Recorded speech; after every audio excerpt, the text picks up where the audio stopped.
Welcome to Asylum Atelier, welcome to another stream, welcome to Painting Discourse, or actually, I screwed up today, didn't I? Welcome to Creative Discourse, because this is not only about me painting, this is about creativity in general. Let me start immediately with that, and as the title of this video or the stream already hinted, is that I really struggle to not necessarily even finishing a painting. That goes without the saying. Everyone who actually work creatively knows how difficult it is to get to that final stage, and not only that, to push it through that final stage to a result, actually visible result. And in my case, the result is painting being in the frame, hung and being hung on the wall. So I'm feeling the pressure, as many of you did, or actually experiencing right now, or will experience in the future. So don't worry about it. It's for all of us. I cannot escape it. You cannot escape it. So I'm trying to embrace it as much as I can. It's not. It's easier said than done. But then we can say same thing about painting as well. And I always look at these difficult days that are happening, not necessarily every day, but it's a fair amount of difficult days. And not only for me, I'm pretty sure that it can be applied for all of you as well. Time to time for some, and every day for others, right?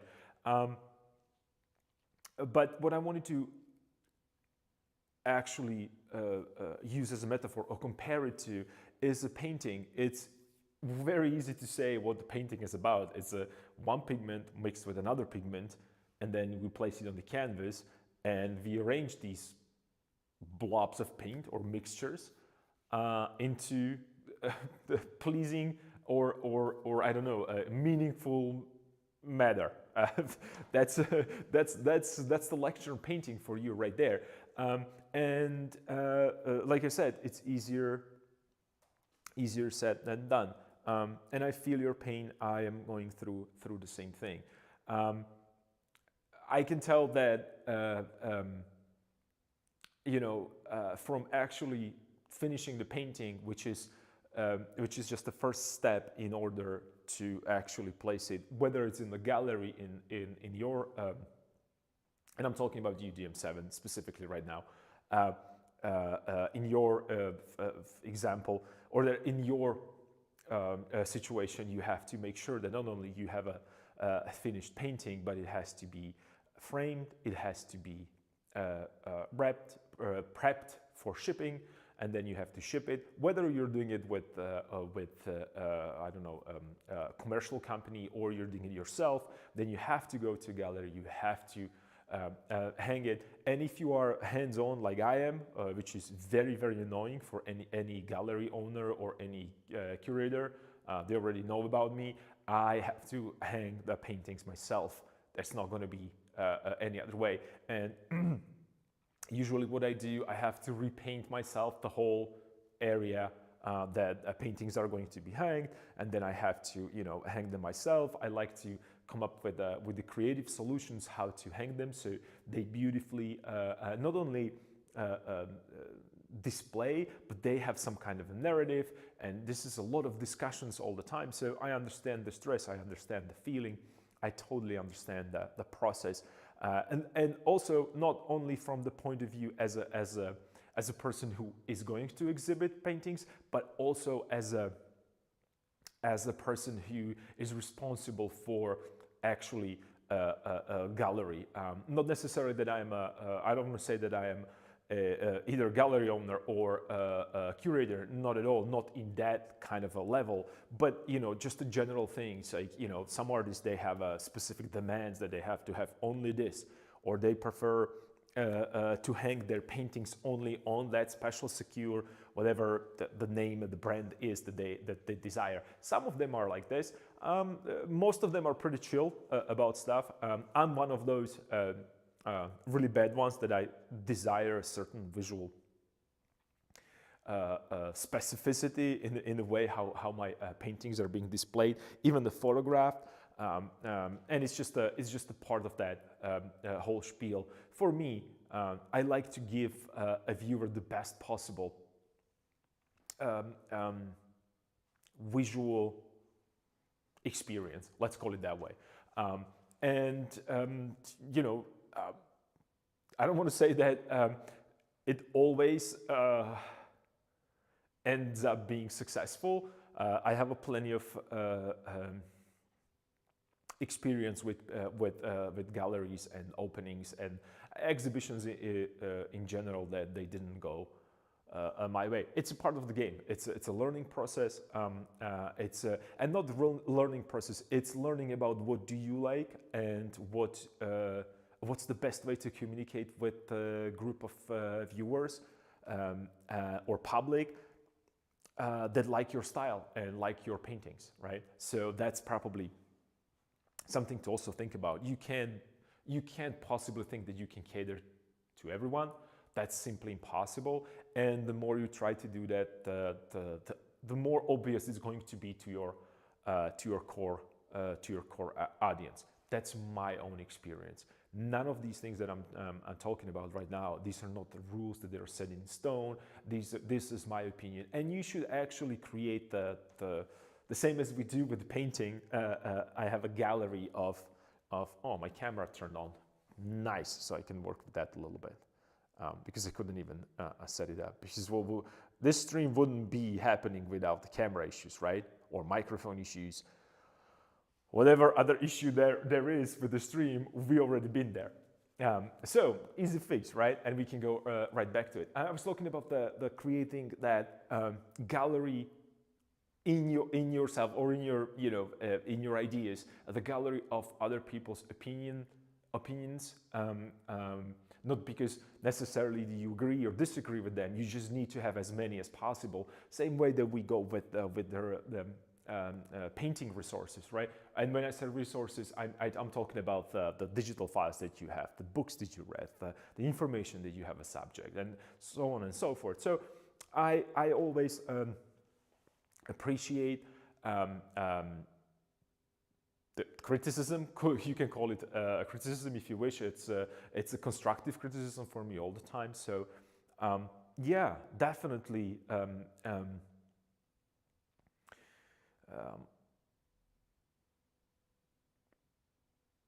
These are. I'm looking for proper words to describe this situation, but. And also for those of you who never experienced this or are about to, start this journey to painting or art in general. Even though it's difficult, I understand that very well.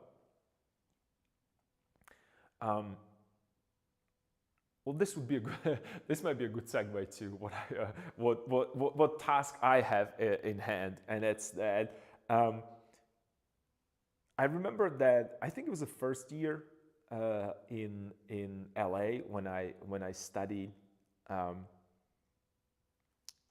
at the academy, and I think that I don't know who said that. I think one of the teachers or professors or whatever instructors were there. And they mentioned something that is really obvious, like duh, right? And it was that if this would be easy, everybody would do it, right? So that's something that's the way how I look at it.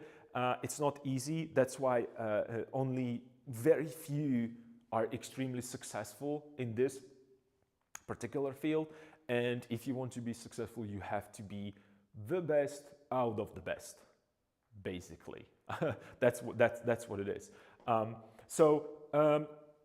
Talking about being best out of the best, I titled this two step forwards, one step back, and that's how I feel about this progress. Because whenever about this particular project, and I am streaming this project practically almost from the beginning, almost from the canvas. I think the first stream was it was a canvas where I had a rough drawing of these two figures. They're not even in the same position in the canvas at this point, but that's not important.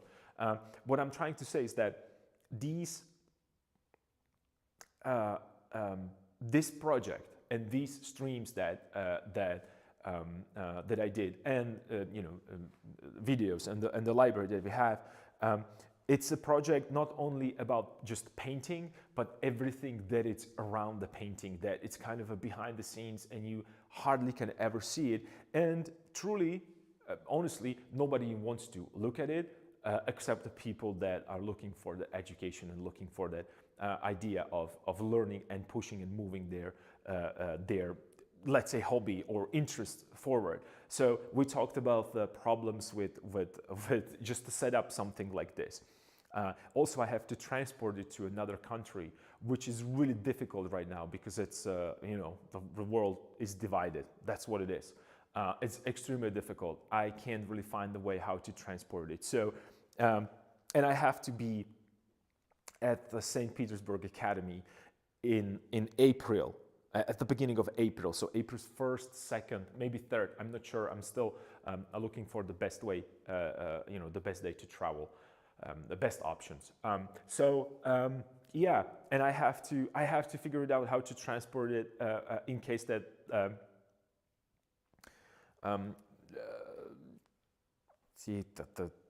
in case there's some problems.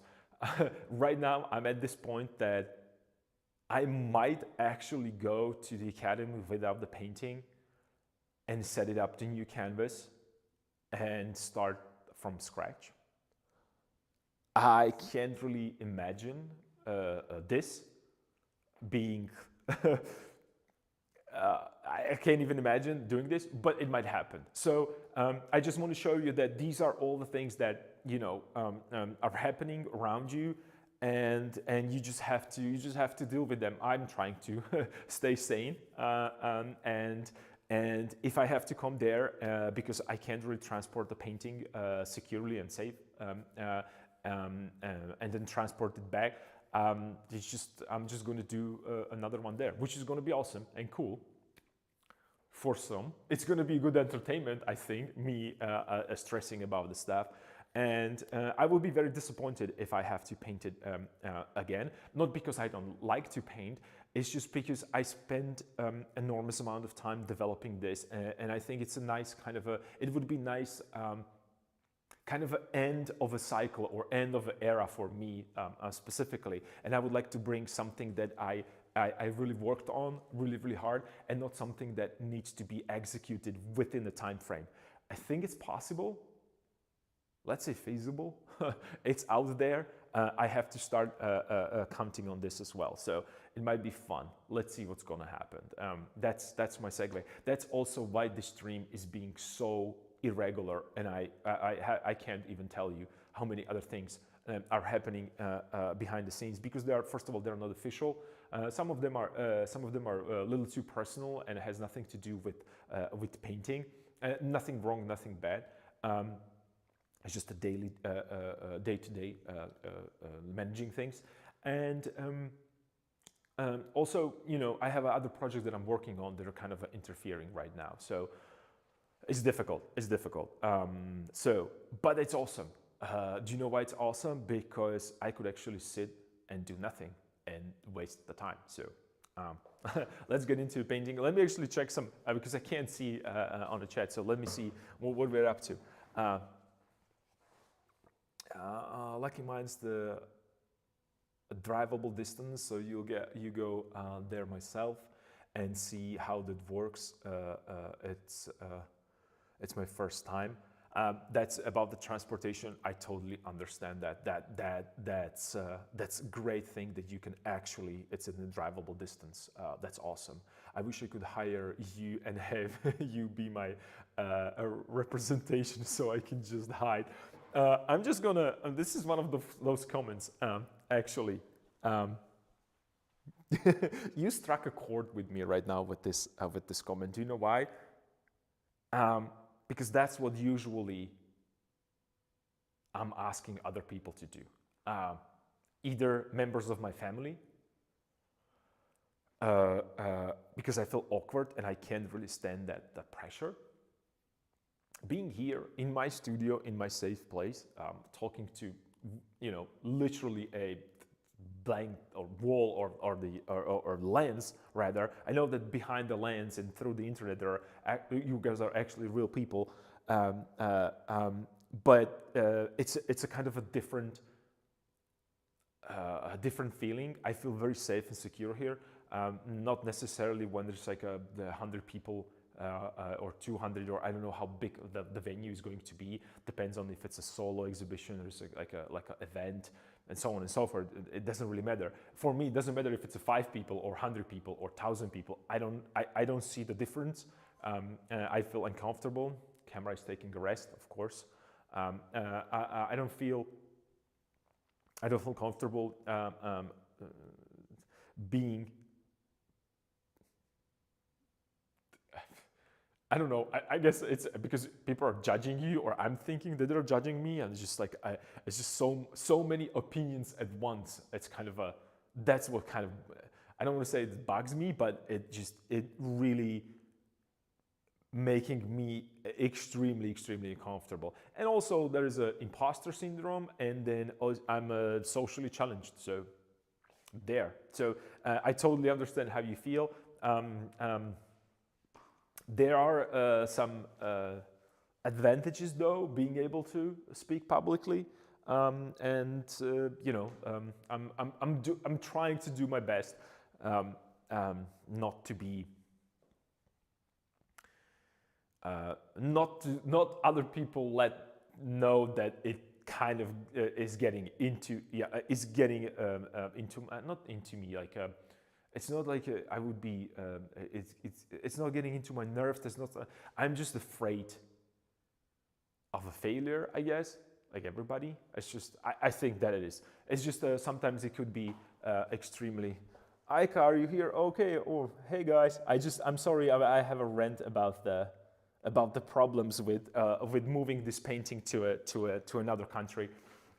So yeah. What we're talking about is actually the fact that I have to take the piece, probably took it down from the stretcher bars, roll it into a large roll with 1 meter diameter, and I'm trying to ship it via plane. Or actually, I want it to travel with me because I want to make sure that nothing happens to a painting.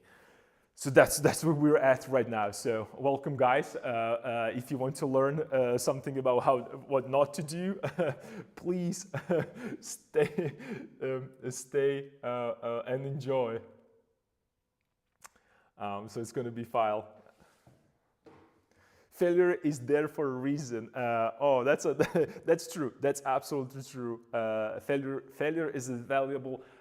You are absolutely right, and that's something that actually we can actually move to painting directly and start working and finishing this.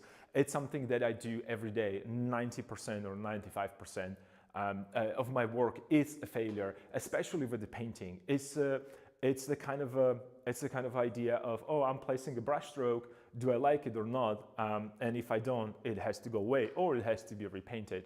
And only perhaps on this painting, probably the 5% of the original painting, that the first brushstroke probably stayed there. And if you check the archives, because I have an archive on YouTube, there's 100 videos specifically with this painting and the progress. So you can see how it evolved. So you're absolutely right. Failure is something to really. People are followed, and they will. People are full. I'm sorry. I'm trying to read the comment from a distance. I have to go closer because I'm blind. People are flawed and they will fail, but from failures we can learn and do better. You're right on the money. So let's do some failures. Let's grab some brushes and paint, and let's do some failures. I have to say that I have some pigments finally. So let's just bring the titanium right there. Unfortunately, this is a cheaper version. And the reason why I said it's cheaper, it's because it's cut with the zinc. Because I can see, I'm reading here that it's it's a titanium dioxide, zinc oxide, and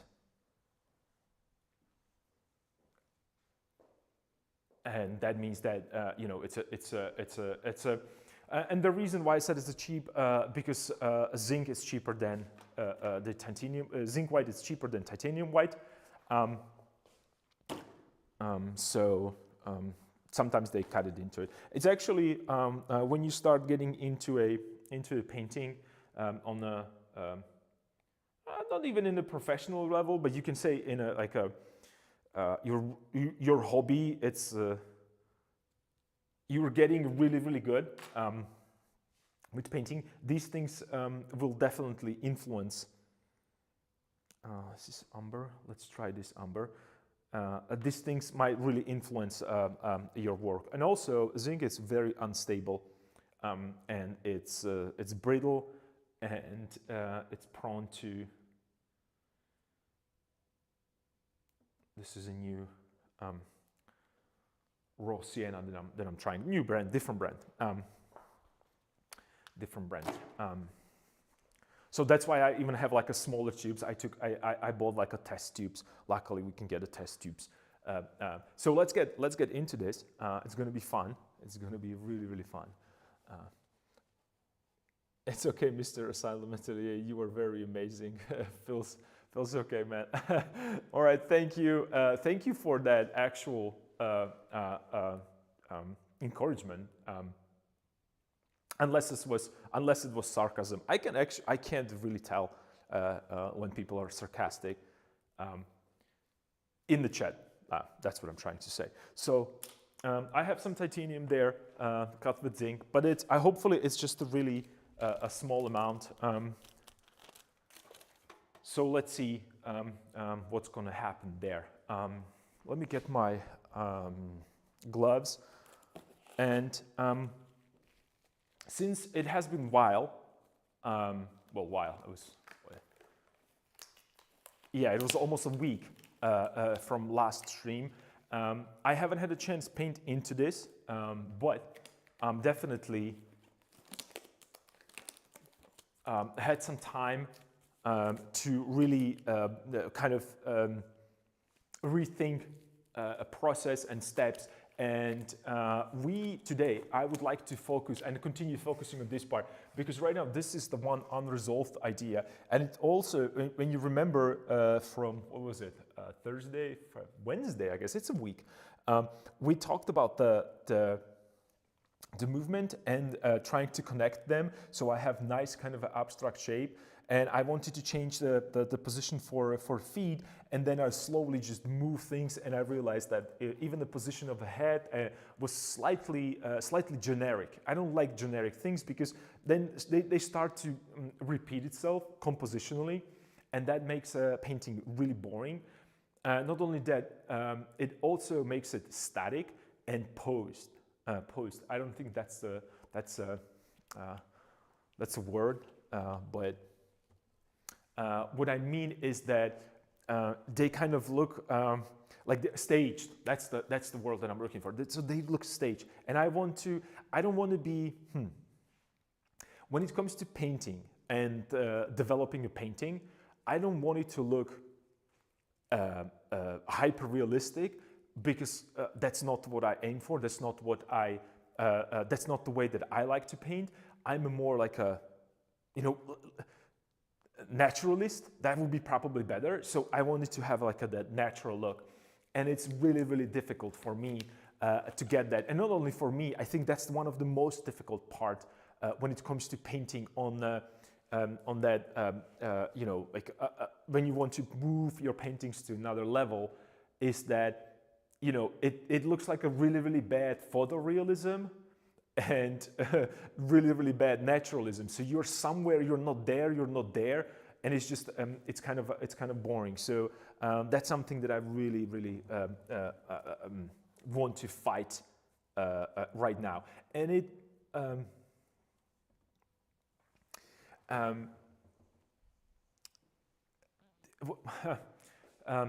what I'm trying to say is that in order to get that to that, the sweet spot of naturalism, I have to start introducing some other elements. And I worked, I sketched a little bit, and I have some ideas about the elements that they can hold, some artifacts that they're going to possess, because right now they just look like I said, like they're staged. And I don't want that to be staged. So I went through some this is 863, so it's like a really really long time ago, the actual event. And I looked for I looked at the specific, the types of habits that they could have, the clothes, the dress, the garments. And I need to start adding a little small adjustments and details to it. But not, again, I don't want that pure 100% realistic thing. I'm looking more for that kind of a nice naturalistic feel to it. So when I said naturalistic feel, I need to make sure that, and that's the problem right now, that I don't feel that I am connected throughout the painting in terms of they look like they're all from a different seasons. I don't know if it's as visible on camera as I'm looking at it, right? So and when I said this, I remember, and I mentioned Ron Lemon, one of the masters and my teacher, and someone that I really respect and admire. He mentioned this. I remember it clearly right now. It's 12, maybe even more, 15 years ago, 12 for sure, 10 for sure. When we were sitting and I was working on the still lifes, and I still have that still, not that particular one, but you remember from previous streams. Let me just show it. You remember this guy, right? This is the bad still life. So I have that still life, and I was, and we did multiple of still lifes like this. And I remember he was mentioning something about, look at your still life, and right now, how does that, where that still life is it the Monday morning? Is it spring? Is it summer? Is it winter? Like what is the feeling of that environment that it's there? And he was mentioning and showing and talking about stuff like the position of the sun and how everything looks cooler in the winter because of the air, and it's just so much stuff from physics and chemistry there. And I was looking at him, dude, I just want to paint still life. I just want to hit the color. That was the only thing that was in my mind. Oh, first of all, I have to make sure the pear looks like a pear, apple looks like an apple, vase looks like a vase, and the bottle looks like a bottle. And then I was concerned about actual colors, not even colors, to local colors. It was crazy. And he was talking about the director's perfect hour, which is that 4 or 5 o'clock, when you have these long shadows and beautiful warmth from one side and the coolness from the other side. It's just when everything goes slightly warmer because of the particles in the air, and there's this kind of color of the sun from yellow to orange towards the redness. That's the atmosphere, because a sun is white, or it has no color, right? How do we know the sun has no color? Well, because snow is white, rarely yellow. It wasn't sarcasm, don't worry, I really mean it. You were very amazing. Just please continue to painting and being so. We people value you highly right here on Twitch. I appreciate this. I really, really do appreciate this. And I want you to join this creative discourse, because I feel that this has no really entertainment value as you might be used to receive on these platforms, but we can actually create that kind of a atelier setup where we all paint along and exchange these creative ideas, how to solve the problem. So I encourage you to bring as much creative criticism. Let's do creative criticism. That's another good thing, as much as you can. And also, since I've been working on this, actually it's going to be in May, June. Yeah, in June, at the end of the June, it's probably going to be a year since I started to paint this. Also, I had another project alongside, but you know, this was kind of a major thing. Okay, so I'm gonna go back to that you know, classic. Let me just switch this. I'm just going to connect a. Just a sec. I want to connect that. Reconnect the camera so you can see the mixtures on the palette. Because last time I talked about that Mansell. I don't know. Did you guys have a chance to check out a Mansell and his color space? That's kind of an interesting part of a painting, or evolution of painting, or actually it's evolution in science, I would say, that can be translated to painting.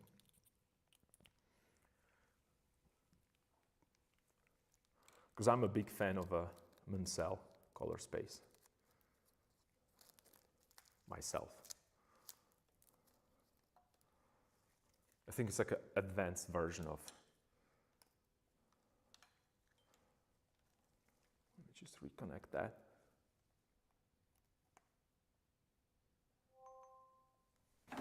Cool. Yep, we are in.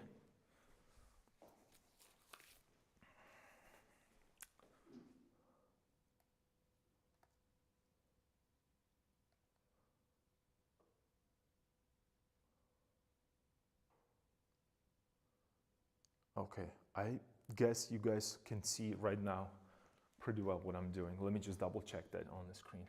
Yeah, we're good. Awesome, cool. Maybe a little bit, just a touch. Nice. So let me just go with the, start with the old school. When I say old school, I mean, let me just go with the traditional limited palette first to get back to. And when I say limited palette, you can limit yourself however you want with your palettes. I go old school, which is white, ochre, red, and black. And where do I have my? Here we go again. Someone, again, shuffle all the pigments in my, and I'm gonna add a little bit of that cobalt because I want to get a saturation into my, this is ultramarine light, this is deep, Prussian, light ultramarine. And the reason why I want to get a cobalt, because I want something that is neutral. And the only reason why I want to use it, it's ultramarine. Where's my cobalt? And the reason why I want to use it is because I have a cobalt. Okay. The reason why I want to use it is because I want to bring a little bit more saturation into my blue black. That's the only reason why I'm using it.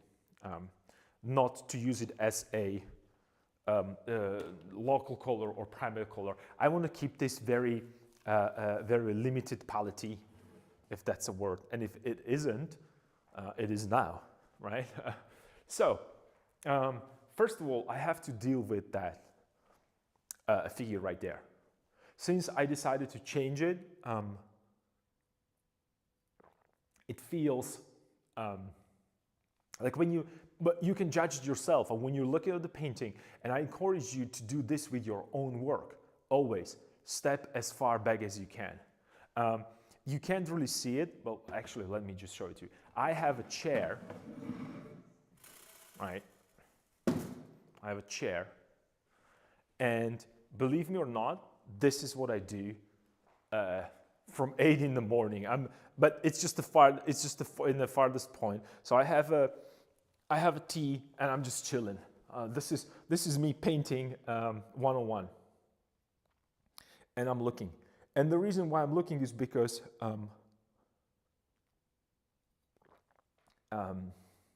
this is painting, and you're supposed to look at it.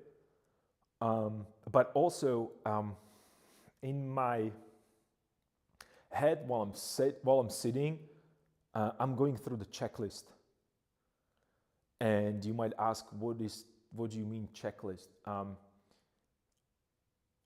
I am trying to double check all the compositional mistakes that I might have here. And when I say compositional mistakes, I go and I scan with my head. Where's my pointy stick? Pointy stick. I go and I check all. I go from left to right, then from top to bottom, from right to left, all directions, diagonally. But I go for the checklist, and I'm looking and I'm thinking, like, this is a grid, and I'm dropping these diagonals, these verticals, and I'm trying to check like what's on the same diagonal, vertical, what lies on that vertical, where they meet, and if the like, let's say that I have eyes right here, if they are if they're on the same horizontal, because that kind of creates that kind of a boring repetition. I want to move them slightly. I want a different rotations. And I go through this, and I'm looking on everything. I'm asking myself, if this hand is right here, how is it affecting the whole composition? It takes enormous amount of time for me, because I'm really slow and lazy. Who am I kidding? But I do this together with books. And I have my Rembrandt here. You guys all know Rembrandt. If you don't, trust me, staying in and watching this stream, or maybe checking some previous videos, this is what's gonna happen to you. You're gonna get acquainted with Rembrandt, especially when it comes to me, because I really like Rembrandt a lot. So there. The secret is out, right? So I have my Rembrandt right here, and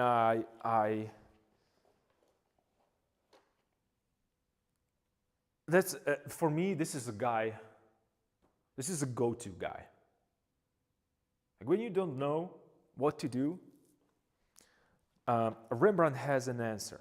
And if for whatever reason, Rembrandt does not have an answer,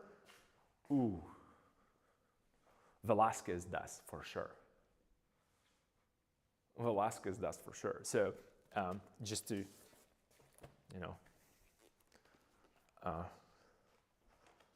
since we are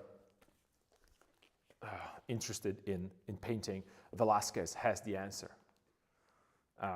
If Rembrandt doesn't. And also it goes the other way around. If Velázquez has no answer to my problems, Rembrandt does. But, in this particular problem, let's say, that I am experiencing right now, I prefer Velázquez's backgrounds more than Rembrandt's. I said it out loud. I can't believe. Rembrandt is right now furious with me. But I have to say that let me rephrase that. Let me be a little bit more specific, or a little bit more. Okay. Disclaimer, because I had there's some new people maybe here And for those of you who just joining right now, information that I'm giving you about these either painters or the way how I paint, these are these are not factual things. I'm trying to be as factual as possible, but I'm looking at it from a point of view of someone that paints. So I'm taking the information that is beneficial for me as a painter. I can't tell you about the specific dates and years and all the kind of a historian part of a painting, or why this particular person was depicted on the Velázquez portraits and so on and so forth. Because that's why did he painted this pope and that pope, or that person and not that person. I'm not really as skillful with that, or I might make a lot of mistakes. What I'm looking about or talking about is kind of a deconstruction of Rembrandt or Velázquez from point of view of a painter, or from point of view of someone who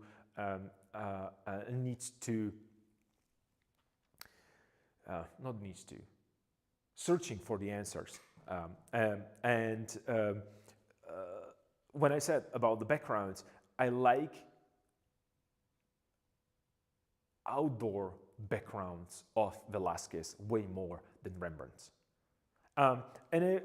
When you look at the Rembrandt's work, or when you look through the Rembrandt's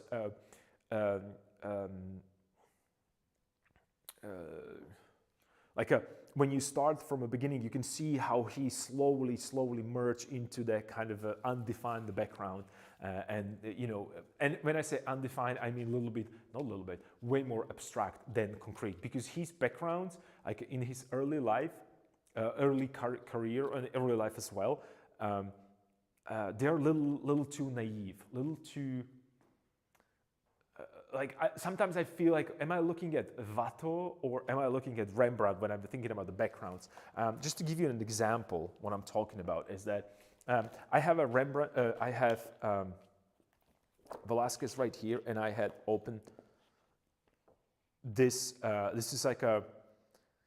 This is exactly what I'm talking about. The background. It's just so many things, and it's really beautifully painted. This is actually just a part of a very famous or fragment of that very famous painting. It's a surrender of Breda. I always forget the name. It's a surrender of Breda, and it's I've never seen this in person. It's a large painting. It's what? It's 3 by 3.5. So 3 meters by 3.5 meters. For those of you who, how do you guys call that right now? Oh, freedom units. Freedom units. It would be 120 by 144 inches. Luckily, it's written here, so I can't do the math from the head. Don't. I'm not there. But when you look at his nature, specifically, this painting is a little bit, maybe a little too colorful compared to what I'm doing. No, colorful. A little bit more.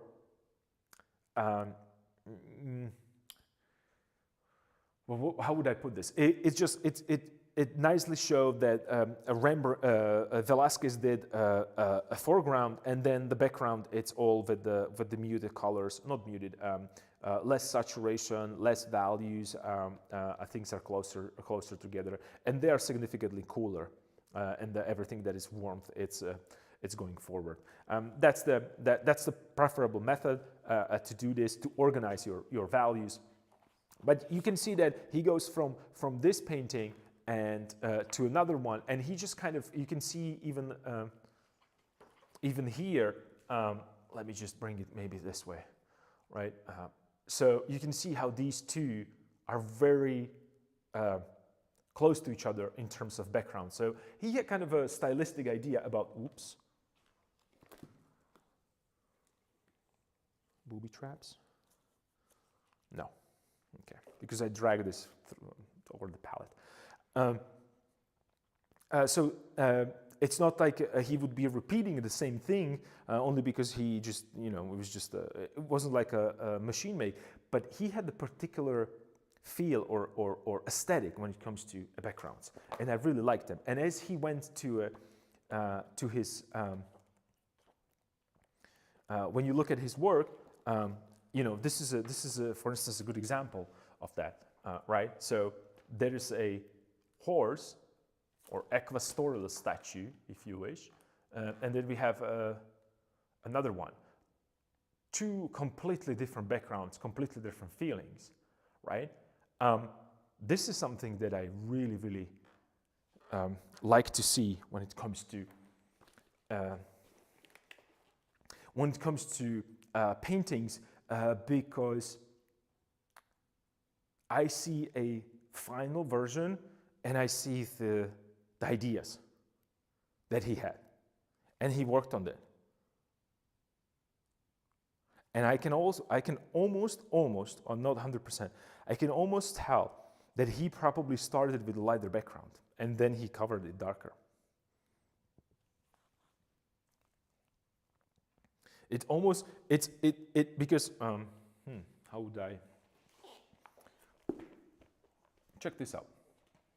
So there is a tree right behind him on the right side, and you can see the tree. You can actually see it here in this book as well. It's very, very dark, but it's there, right? So at one point, I think, I'm not sure, maybe there is some information, but this is what I'm saying is I'm looking at this from point of view of someone who actually paints. I don't really care whether which one was the first one or the second one, or was it blue or was it green, from point of view of restorators or museums or the history of the painting. I'm looking about the thought process behind creating these paintings, and I can see similarities. I mean, he copied it almost one-to-one, if not one-to-one. So he knew what he was doing. Maybe he wasn't sure about how it's going to look with the white horse. Then he decided, no, I need a brown horse because of the better composition, and then I can make a sky blue, right? And I'm going to have a contrast. It's hard to say, but these tests are very important. And he's doing it, he's a little smarter than I am, obviously, because he's doing it on a different canvas. I'm doing it on the same canvas. So right now, I shouldn't probably, repaint the portrait again. I'm going to repaint it. It's just no way I'm going to. I decided that this needs to go higher up. I have to repaint this portrait and move it up. And I started already here. I just wanted to correct his feet, and then I realized that, I can actually create a better position and better movement and way more interesting composition. More dynamic, because composition is already laid, but this is a design within the composition, more dynamic design in the composition. So that's my thought process behind this. And that's why I decided, a month or two before exhibiting the painting, that this portrait has to go. It just has to go, because it was too high up, right? And it was too big, and I want to keep a similar size of the head, because this is right now my guide for the distances, right? This is the largest portrait, which is in the front. This is a slightly smaller because it's a little bit in the back, together with this size, and these are really far. This one perhaps can go even slightly bigger here. I will decide, I'm not sure. I have to see this one first. And the reason why I'm going this way and just moving visually there, because that's something that's, I'm just going to move the chair because I'm going to trip over it. I just want to create that beautiful movement throughout the composition, right? Remember, the composition, it's a top of the pyramid. It's the most important part. But it also has to be with this particular, when you work with figures and, that naturalistic approach that I was talking about, is that right now I am trying to design within the composition to support that composition, not go against the composition, but support and help, right? So every other additional design element that I'm putting into my painting, it's about helping a composition, not destroying it. And also there's a very thin line between just adding stuff randomly because you feel like you have to add it, and actually really thinking about whether or not every little piece. I'm still, not sure about this part right here. Like, why would he be holding that in his hand? And the reason is that perhaps he's about to drink. I don't know. Or maybe he's trying to hand it to another one. Or maybe even better, there is a stream down the line, so he's preparing his bottle or whatever. It wasn't bottle. It was no like a carry on a bottle. It was just it was probably some kind of a whatever pouch. I don't know how it's called. It doesn't matter. It could be a vase for whatever. Doesn't really matter. So maybe the story is that, and not the story, the part of his being here is that he's actually, or this particular artifact here is because he's going to fill it up with water because there is a stream down the line. It's just, this is something that is open to imagination. I'm sorry, I was talking too much and I just completely ignored his chat. I wish I could paint trees like him, and the horse is so awesome. I'm pretty sure that we're talking about Velasquez, and you are absolutely right. I wish I could do everything as good as Velasquez when it comes to painting. It would solve a lot of problems in my life, I have to say. But when you look at his paintings, I really examined them. Like, check out this small adjustment that he created. Like, look at the line right here. You can see that that portrait was there, and then he slimmed it. Right? You can. I mean, same goes here. Like, you see like how he was moving the head to fit the proper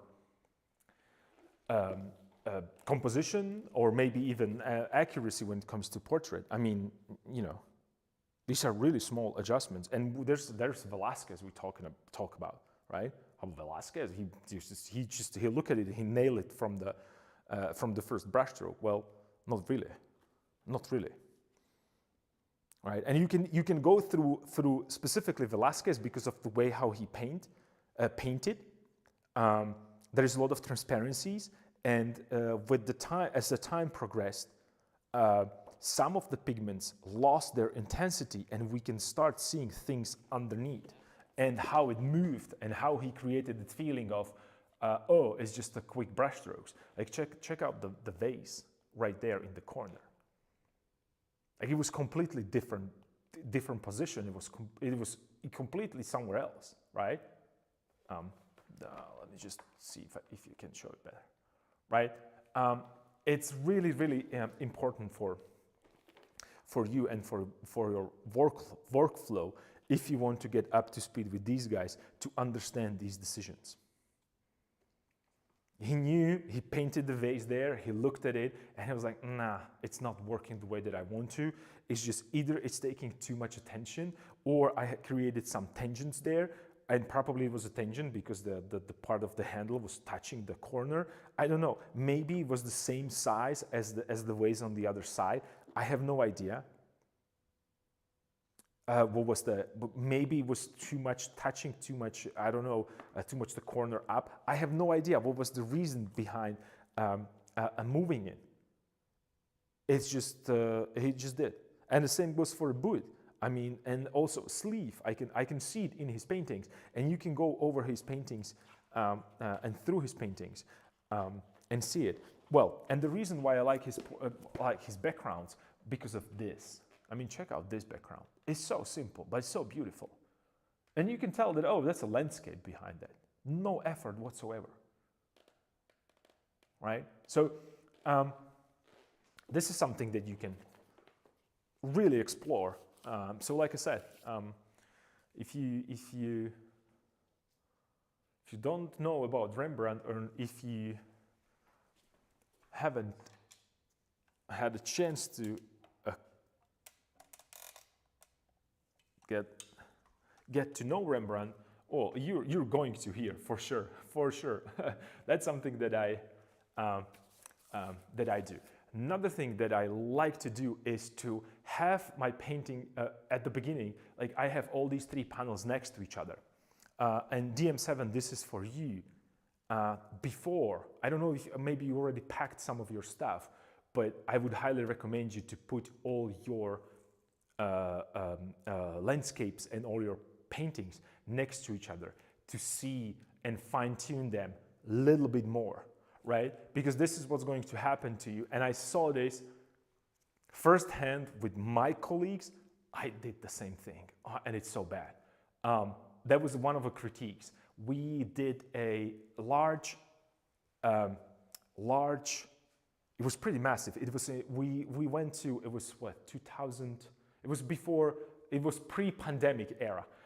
We went to China for a 3 weeks painting trip. It was like we were officially like, you know, like you have these official, how do you call them? Invites through the government and through the other institutions for like exchange of cultures and relationships between countries, whatever. It was before pandemic. After pandemic, all these things are shifted and changed and went to non-existing. But what I wanted to say is that we did this trip, and it was us, like a bunch of international students and Chinese students, and also painters and masters. And then at the end, we did like a huge collaboration exhibition. And the question was that for specifically for one of the greatest landscape painters that I had the pleasure to work with, and the question was that, oh guys, because it was a short time, so we did like two paintings a day, you know, from live landscapes. And the funny thing was that since it was 1 week, it was the same weather, we were in the same area, you know, like a same like a same city. When we put the paintings next to each other, they were all the same in terms of temperature, in terms of colors and values. And it kind of felt like it blends together. Like you couldn't tell, like, did you just, you know, did you paint this like one day, everything in the one particular moment? And there's something to really look into or think about.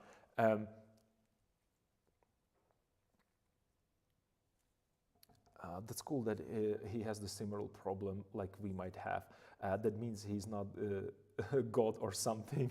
Know what I'm saying? You're absolutely right. It happens to everybody because you just, like when I set up, I know that I'm going to paint this, and I had to paint very quickly, and I was extremely embarrassed. My paintings were really bad because I had no experience. Plus, you know, the pressure of people are looking at you, because we were like a, you know, it was a huge group. It was even a huge school, like Chinese schools. There, we're talking about the thousands of students in one place, right? So I'm from a really small city. I couldn't even fathom either, like what it is to be like in really big school, right? Or being, you know, like they have a, you know, 5 million population in the city. It's a small city in China, right? That's how they think. Like that's just to put it in the scale. So you're just trying to, you know, do your best and also do not embarrass yourself, and then you just, you know, something has to give, and then you go for some kind of a certainty at that point, probably, and that's how we analyze that.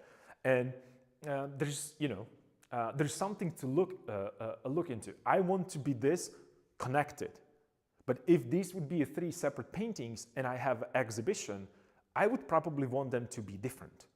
And I'm not saying different because the one portrait is one landscape is it's winter, one it's a summer, and one it's autumn, right? That's the easy, not easiest. That's I would say that's given.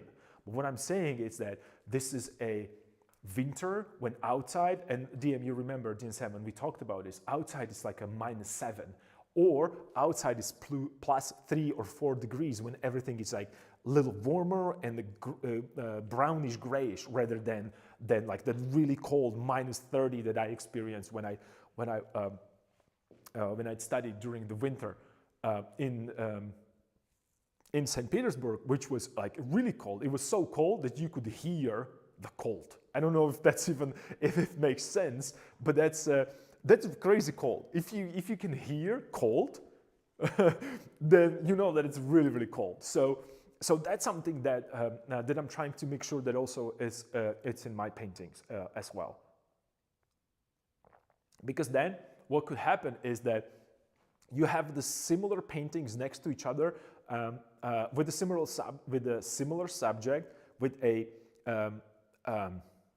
very similar or same palette, same colors. So what's going to happen, what might happen, is just people, and this is my experience, what I do with paintings, I just skip it. Like I saw the first one, so it's the same thing. So I go to a next person, especially when it is a collaboration or not solo painting. So check this definitely out with your work, and especially not only with work, but also if you guys are here and you have your portfolios. Check your portfolios if you have a variety of everything, right? All right, I'm talking too much again. DM, you're supposed to stop me all the time when I'm talking too much. All right, so let's look at this guy. So I start with looking at this way. I want to get closer so you can see better what I'm going to do, and also I want to be closer to my to a window, because my window is on that side. And as I go away, it's getting darker. So this area, it's dark, but also it feels darker than the other side because it's not enough light here. So let me push this a little closer.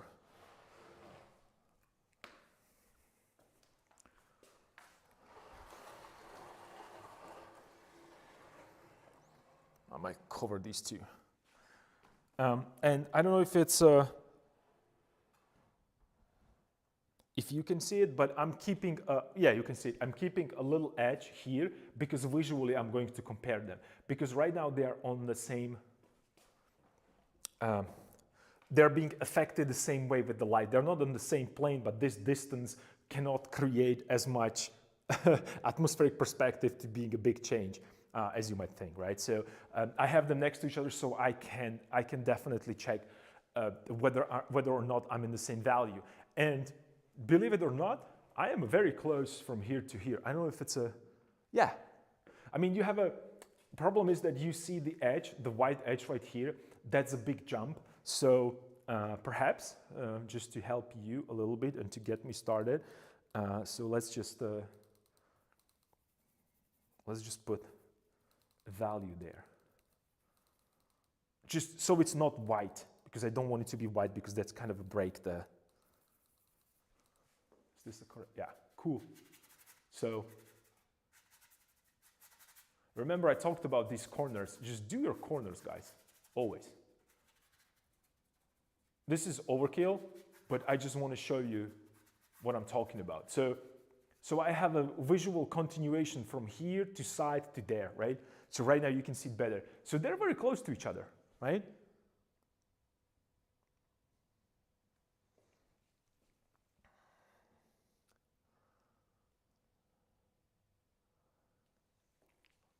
Yeah, I think we're good. I was just checking the camera. It's just maybe even, I'll push it a little bit more here. So you have a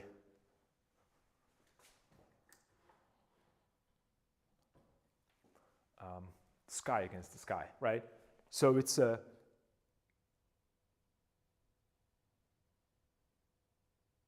almost where I wanted to have. Okay, cool. This might be the backside, this warmer.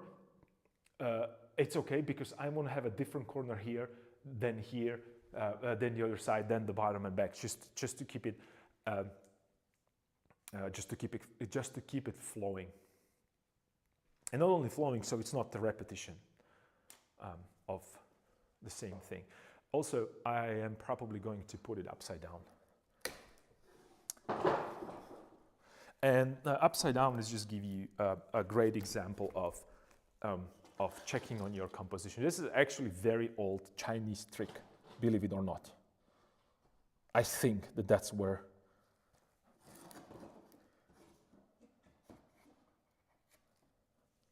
except that they didn't put the paintings upside down. They actually stand back to their paintings and just look down through the legs on the painting, right? So they see it upside. They would see it upside down that way.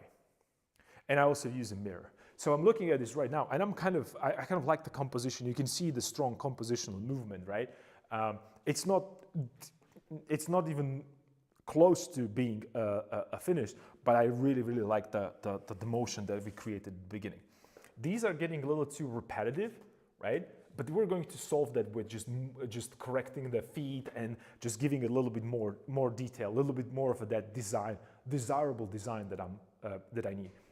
Also, I was thinking that I could probably throw a streak of light through them, because they look very dark right now, this and this side. And I want to keep the darkness connected, but I could maybe do a streak of maybe a half value lighter to push the composition, to push the movement, to do that direction, right?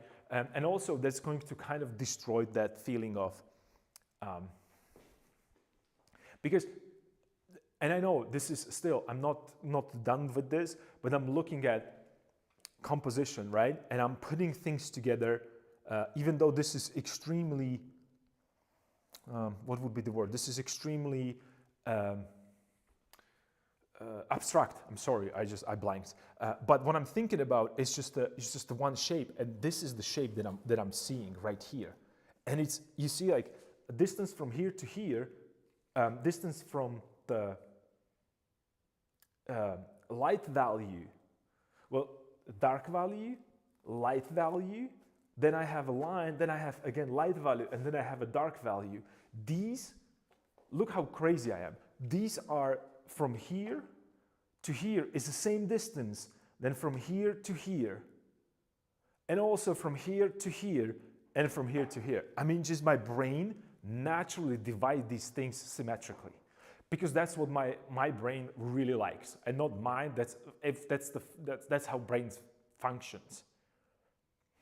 You see what I'm talking about, right?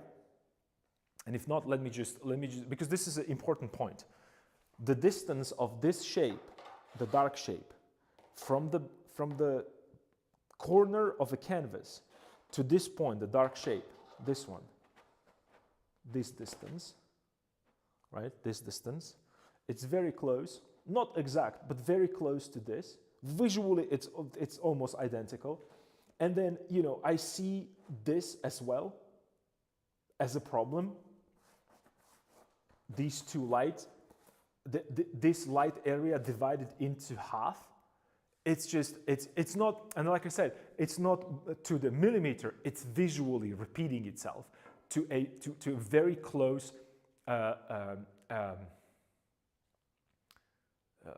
or equal sections.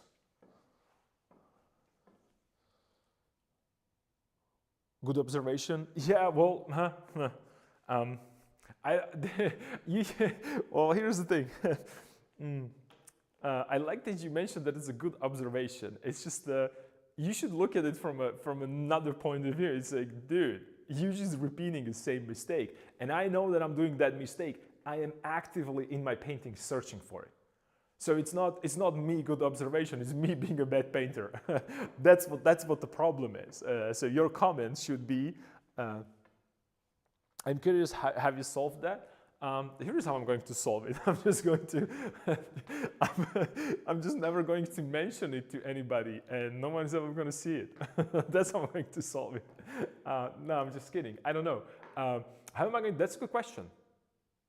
What do you think?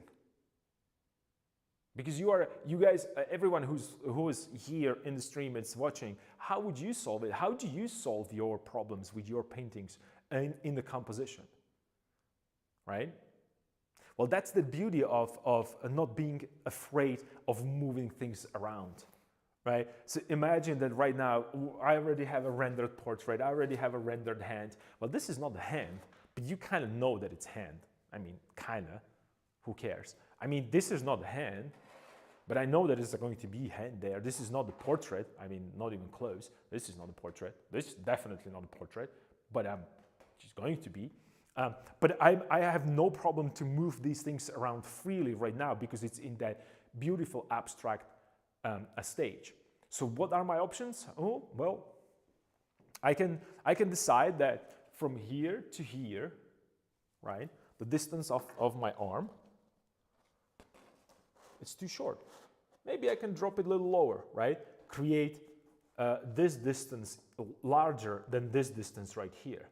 I can also move this a little higher up, the darker values right here, because who knows what's growing on the grass right there.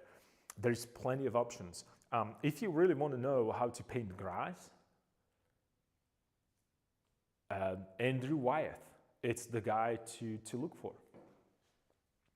He is probably the best when it comes to abstract painting of well, abstract painting. He's not an abstract painter, but his paintings are extremely abstract compositionally, set into just a simple, like a field with a house. He's a master when it comes to this. So I have to figure it out the different shapes, right? So perhaps that could help. I don't know. Also, I feel right now that I made a mistake because look at this. I mean, this triangle right here and this triangle right here, they're exactly the same. So I created like a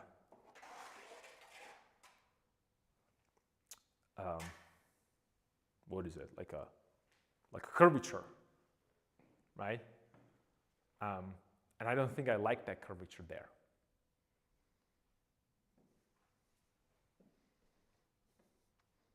It'll remain mysterious. Yeah, that's what's up. Exactly. So, and this what would be a painting process behind the scene. And I'm sharing with you all this information because, like I said, I want you to be part of the thinking process, part of that creative process, because I'm pretty sure that you have the same issues with the painting, or maybe you don't. I don't know. That's what everyone that I met when it comes to painting struggle with these things. It's not like I'm immune to it, right? It's simply our brain is forcing us to think in exact divisions. It's easier for a brain.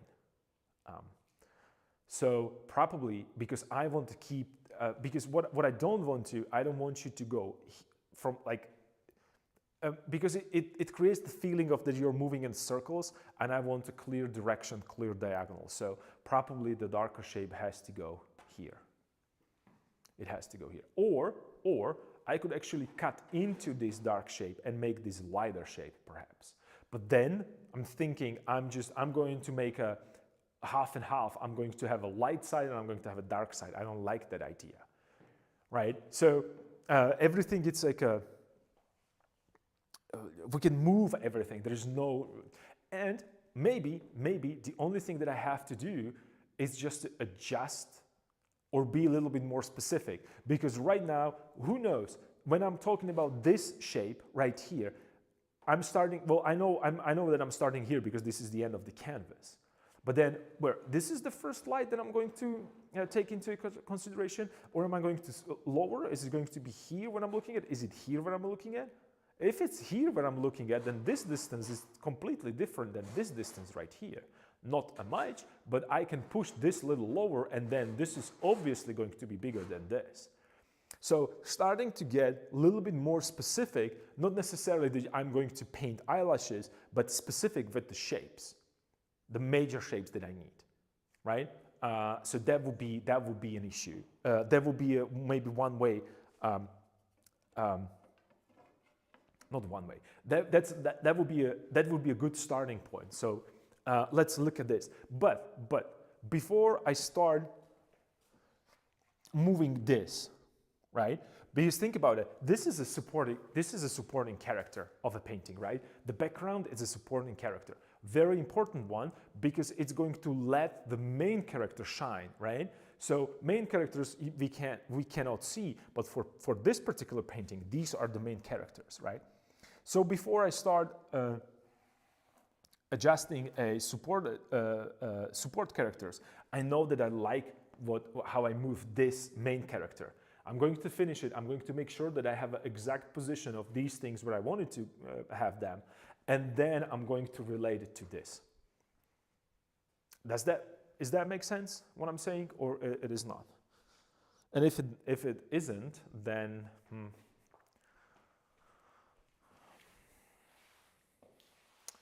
you are not as crazy as I am. I'm just kidding. I have to, then I'll have to find another way to talk about this. And the best way, like I said like a zillion times, is that all these things that we talk about, they're really theoretical. But the answers are in, in the practical application. So I can't really answer. I can talk about, these things forever. Pointy stick is gone. Then it means that I'm as crazy as you are. Well, perhaps, yeah, yeah. Inevitably.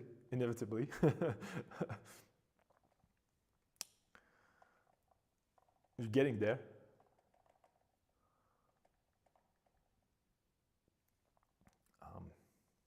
So let me think. I have a. Okay, let me deal with this. So I already have something that little resemble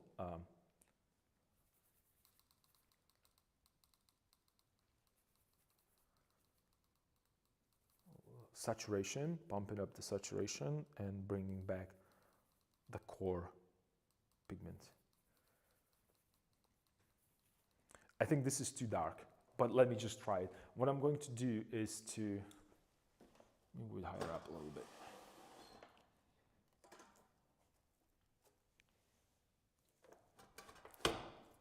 All right. I hope it's not, yeah, my mic is still there. So what I'm going to do, I'm going to check out the position of his head. Okay. The shape.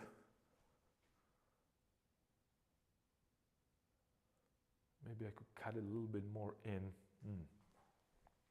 So what I'm doing right now, I mix the pigment or the color or hue or paint or mixture that is a background, and I'm going to use it as my eraser or adjustment or whatever you want to call it, and I'm going to cut into this because and you can paint upside down. It's not really a big deal for me. It's still a shape. It doesn't matter if it's upside down or left and right. And what I'm looking at is the position of a head with, or where would a shoulder be? I think somewhere around here. So I'm going to make a little mark there. So I want to get a precise position for that figure. And when I say precise position, what I'm thinking about is its outline, silhouette rather. Yeah, I'm getting my custom frame tomorrow, just one as a test to make sure all works fine. If it does, I'll order more for the gallery. I wish it was cheaper though. Oh wow, custom frames. You know what's funny? You're talking about the custom frames and how expensive they are. They're extremely expensive. This is what I do here, and I'm this is not prepared. I was not expecting this, but this is my. Maybe sometimes we could do a little more like a arts and crafts video. So this is my a frame that I'm working on. Oops, I don't know if you can see it. It still needs to be, I have to sand it down. I have to make sure that the pigments are right there. But I made actually this out of wood. It's just they're all different sizes, like these little pieces. You can see like there's multiple pieces there. They're kind of a bond or glued together with the wood. And I don't want to say that it's well. Here's the thing: the moment that you're going to start making your own frames, custom frames,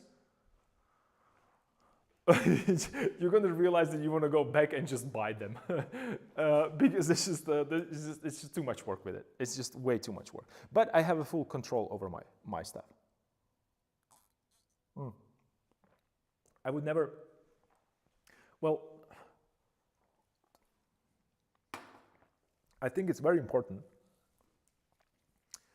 I think it's very important to understand that. How would I put this? You spend so much time with your painting, and you did everything that was in your power at that time, and possibilities that you had.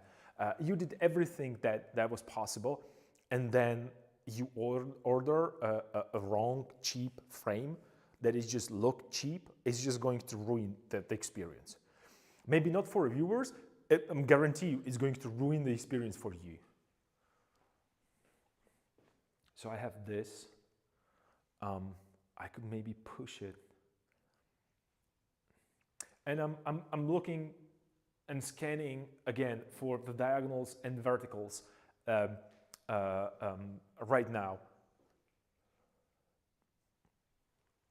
So I don't land and intersect or overlap. Maybe even the portrait should be slightly different, in a slightly different place.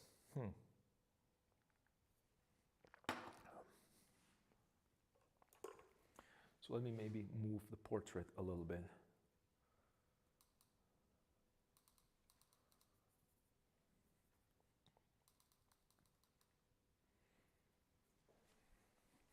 So what if a portrait would go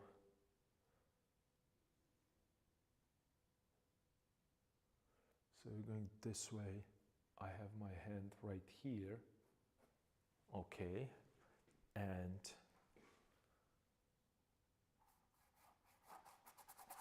we'll go this way rather. Perhaps.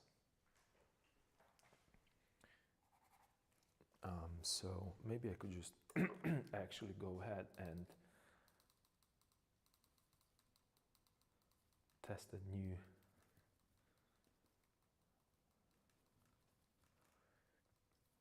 mixture, new pigment, new sienna. I think it works okay. So moving the portrait a little bit this way, just a touch. So I'm going to give him perhaps. What if? It's kind of a funky idea. What if I let's give him a beard. You remember last time I was talking about like I need a variety of a facial hair. So maybe this guy could have a beard, and the guy in the back might have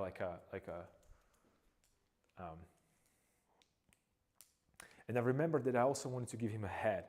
Giving him a head and beard might be a little overkill. I'm not sure. Sometimes sometimes it's just worth hiring people who know what they're doing instead of trying to DIY it yourself. I'm 100% sure. Only thing is that I can't afford it for all painting, so I have to get creative or something. It's a good I signed up for the gallery, it forced me to do things I normally wouldn't even think about. So even if it costs me money, it gives me a lot of experience I'll use for the future. And I'll mean I can finally hang up a few of my paintings in my house, assuming that they are not sold. Anyway, I'll shut up and paint too low. No, these are actually, I'm reading them out loud because I have some people on YouTube, and I don't share the chat there. Plus, for the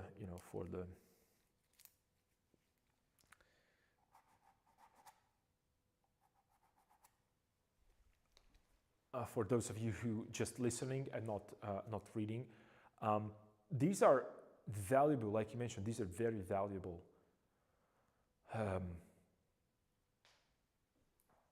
This is very valuable experience. Like you said, there are so many things that you have not even take into the consideration. And trust me, when I started the painting, I was not thinking that, oh, it's going to be a problem to transport it. Well, here we are, and it's a big problem. So that's what's up. That's what's up. Let me maybe throw some ideas around here. Let me maybe check if I have.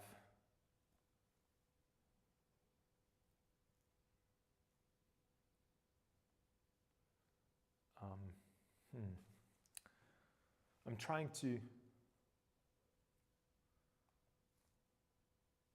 Or could I do this? I don't know if I could.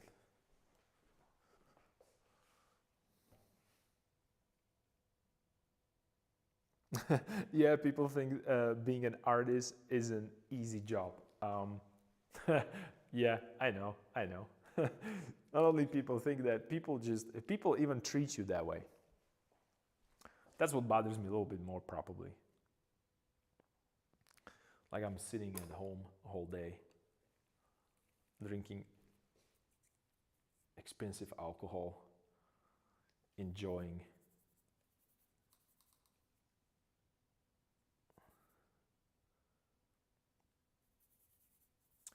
life of wealthy individual that he's doing only what he wants to. I don't know. I wish it's that way, but it's not happening to me, so. Unfortunately. But if it does happening to you, please continue with that. Yeah, my husband thinks it's easy because it's my hobby, something I love to do. Hobby and work are two different things. Passion helps, but still work. Yeah, that's you. I think that you hit the with this explanation, you hit the nail on the head. I think it's because people perceive it as a hobby. Therefore, it's probably not as serious for them. I totally get that.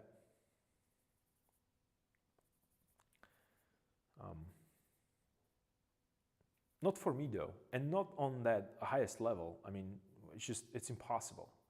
It's impossible to keep up with. And the proof is in the pudding, as they say, and it's because I can barely manage to do this.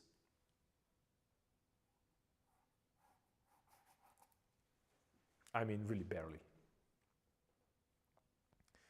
And what I'm thinking there then is that, okay, let's do this. Let's, and I think that I mentioned it before, let's just address that portrait immediately then, since I have it here.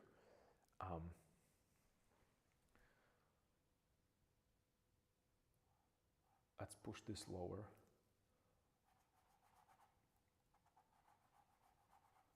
The eye socket, or the opening for the eyes.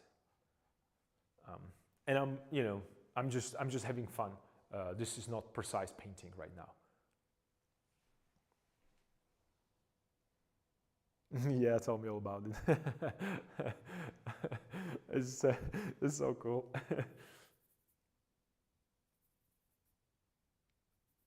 Your remarks are on the point today. Yeah, tell me about it. So funny.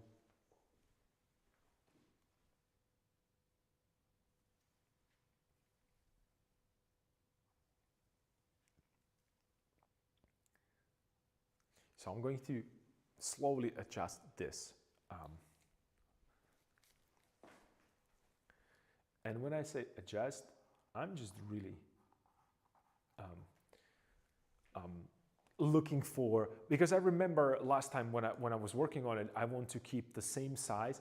And I don't know, you cannot see it, but I can see the portrait on the other side of the guy behind me. So I have a, like, because it's the camera is in the wrong, not necessarily wrong. Maybe let me just, I can't push it further because the other easel is, yeah, I can't push it.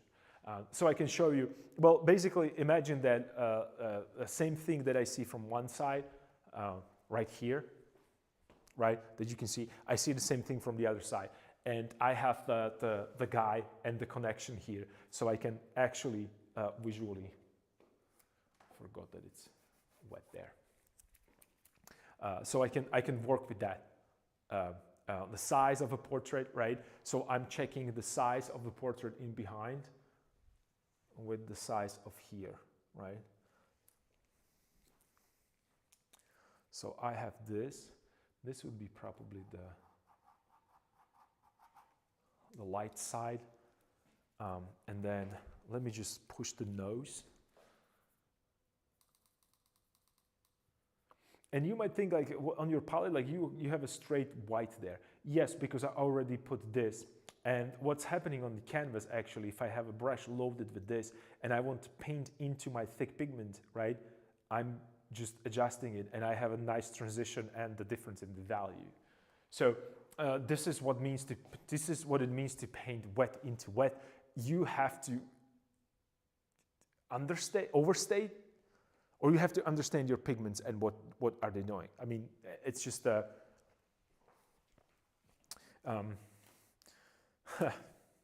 how would I put this? You just have to trust yourself. Or they say that you have to trust the process. That's the only thing that I don't trust. That's the process. I don't trust the process. I don't, because here's the thing. Here's why I don't trust the process. My process.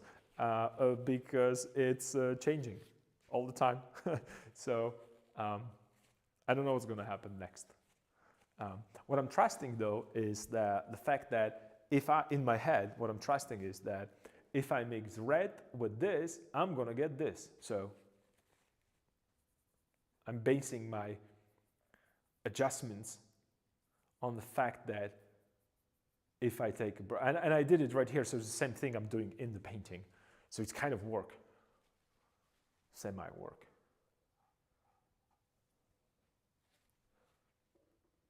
But it's really difficult to do this because very quickly you can get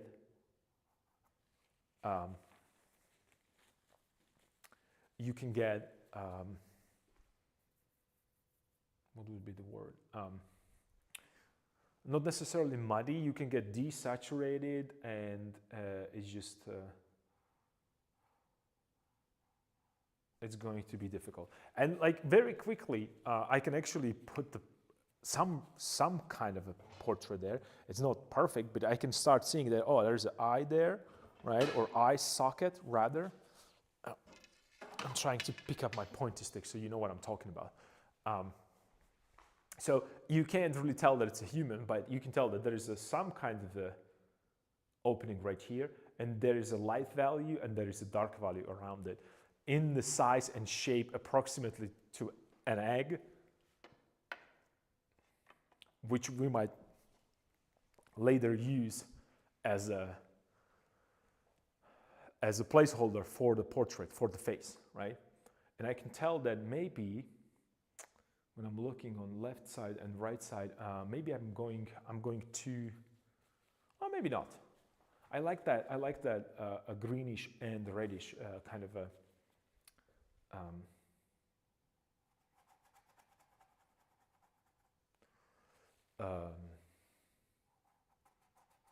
combination. Question is, maybe I should give him, I have all kinds of types of hair. I don't have a really dark jet black hair. So maybe I could give him a black hair, right? And when I say black, of course I'm going to pick up a black, but when I'm thinking about more, it's a dark value hair. Maybe I could try this umber. Well, this is completely different umber than I'm used to. Yep. All right, so good call. With that,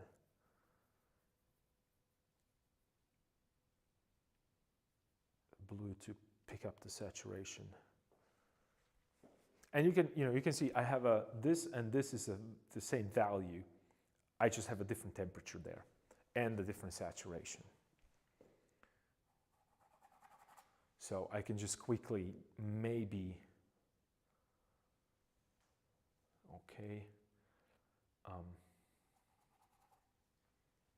this could be the shape.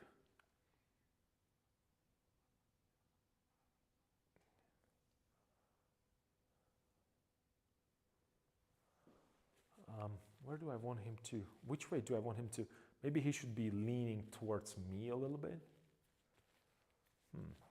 Well, I can deal with that later. I'm just thinking about the position of the, which way is, I'm thinking about the rotation, tilt, and the angle, right? So then I'm thinking about the rotation. Is he looking left or right? I'm talking about the angle. Is he looking up and down? And I'm also thinking about the tilt, right? Because this is completely different, right, than just one direction. So I'm working with all the axes, and also I'm trying to make it work with every other portrait, right? So I don't have the repetition, unwanted repetition. That's the word, unwanted. Because, I talk about Harold Speed a lot here as well, and there is a balance that I'm trying to find here. And he was talking about and he was referring to, right? And when I say balance, I mean variety within the unity and unity within a variety. It's the name of the game here. Ear, I'm missing ear if it's going to be just hit a real saturation, like really saturate this. So I can hit it with an ear, maybe here, could be ear. Maybe, I'm just, looking, thinking, if there's a nose right here, there's a nose right here on the bottom, maybe I can make it a little bit more red. Perhaps a little bit up right here. I don't want to make it too big. Okay, so that's where the ear could possibly exist in the future. Also, maybe I should push here and give him a neck. Maybe he could have a neck. That might work, right?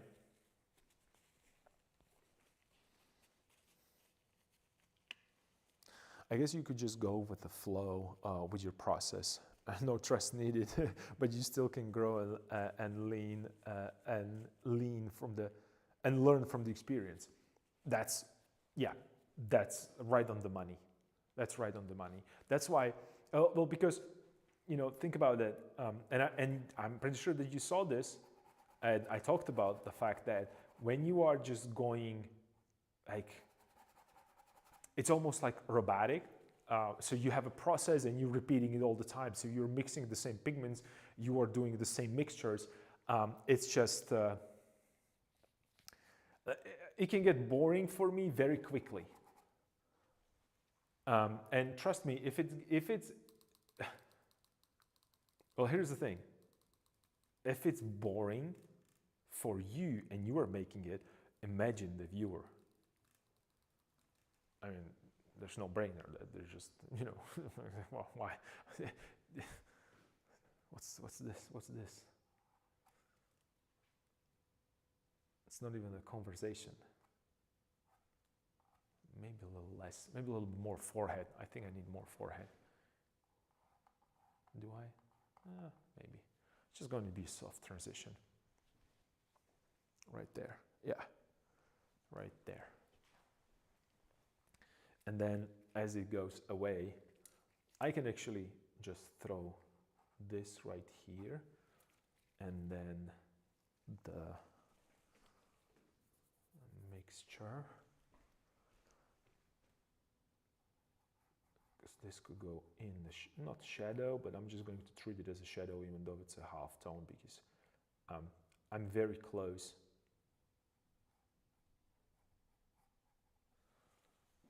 when it comes to shadows and halftones. There's probably, you know, during the daylight on the face, that's probably, the true shadow would be probably only somewhere here in the corner, or you know, like as a, I have my, only as a, I'm just going to grab my good old friend,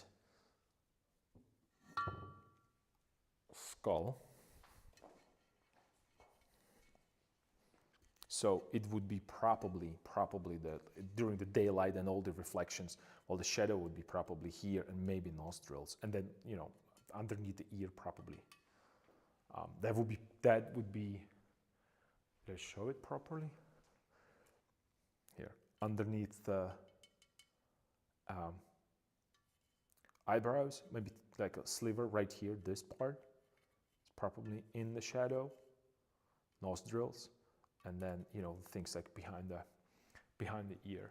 Most of that, it's maybe a little bit underneath the lip as well. It's just very few shadows there. So I'm treating them as a halftone, and the shadow is going to be my accent. That's how I think about it, you know, it's simplification right now in this process. Because, like I said, I don't want to render a proper eye. So I'm like, I'm squinting on the portrait, on my painting, and I'm asking, like, what do I need to create that kind of a feel of three-dimensional painting or three-dimensional, so it's an illusion of a three-dimensional, well, the least amount of paint. So I'm looking for that graphic shape, and I like to combine a shadow and halftone together. And also because he's really far away, there's no really need that much of a detail there. So I'm just adjusting nose and mouth, and I'm really just having fun with it. There's no real a problem or issue when it comes to this. You might call this a sketching. So I'm sketching with the pigment. You know, I think of that way, and slowly you can see, like, slowly building up, and it's starting to look like a human being from a distance. From close up, oh, you don't know, you don't even want to see it. You'll be like, dude, what are you painting? Well, I don't know, portrait, I guess. Later on, it should be portrait. Don't judge me. Don't judge me. So it's going to be a slightly darker here as the. And then I have nose there. Yeah, I have a forehead. And right now, I will just hit this a little darker. And that would be the accent for the eye that I'm looking for. And hopefully, that's going to be enough for now for me to see where the eye is, where the nose is, where the side of the, yeah. Okay, cool. So I have a placeholder for a portrait. So this is where the portrait is going to be. I should probably adjust it a little bit, so it makes a little bit more sense. So this is a hairline. It's kind of a wonky here, but you know, we don't care about that right now. Who knows what kind of hair I can also add a little bit of that blue there because I want to, maybe the 5 o'clock shadow. Right? And also it helps to roll the form underneath the neck, well, towards the neck into the Z-axis.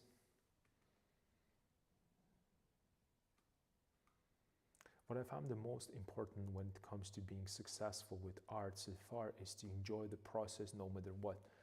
It's crazy, but yeah, I used to be one of who focused on the end result, and that nearly destroyed me. A bit off topic, but I wanted to ask if you've read Sketching from Square One to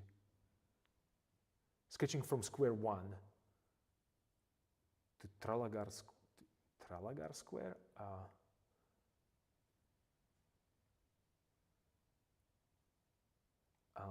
Is that a DM7? Is it the name of a?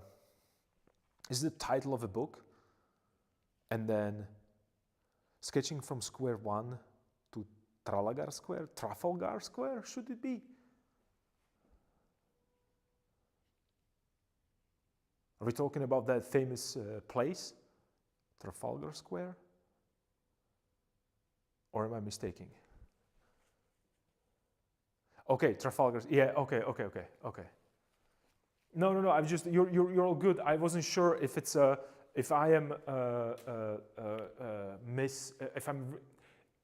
if I'm reading it incorrectly, or if it was just a typo there. No, I haven't. Could you tell me more about it?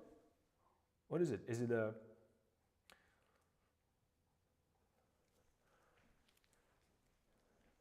Is it?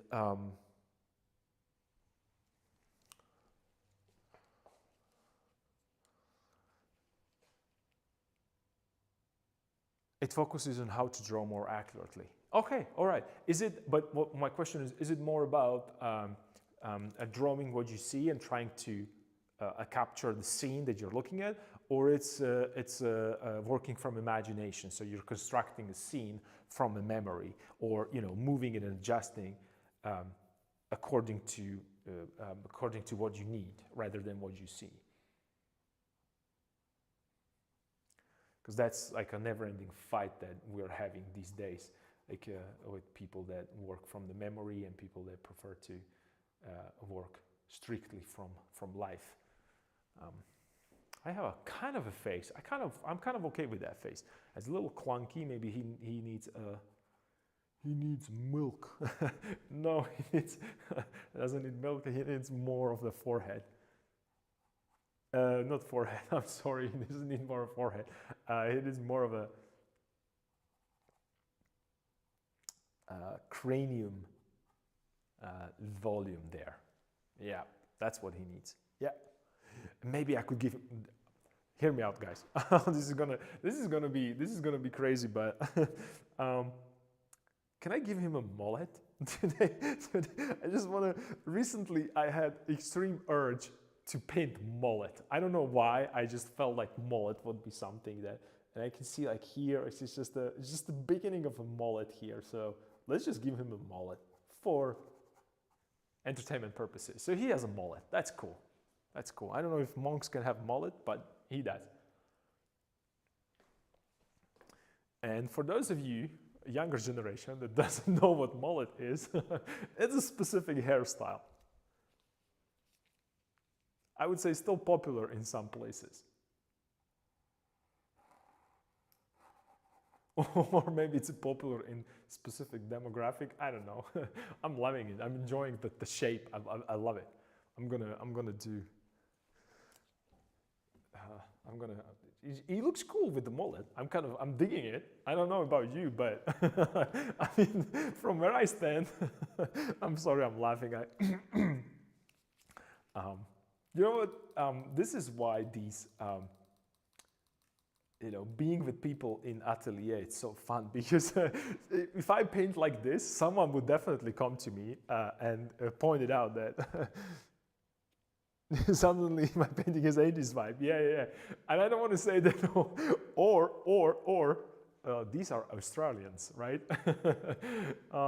No, that was a bad joke. I'm sorry. I apologize. It's just, it's just for some reason, more videos that I see on internet with like content creators, a large number of them from Australia, they have mullets. I think they're digging it there, which is cool.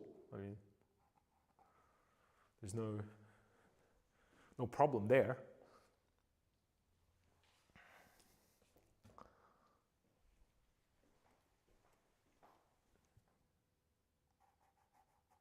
And maybe it's getting popular again. Maybe this is just a, maybe here.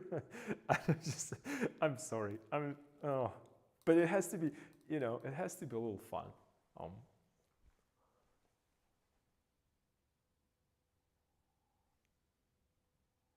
Maybe it's getting really popular again. It's picking up, that.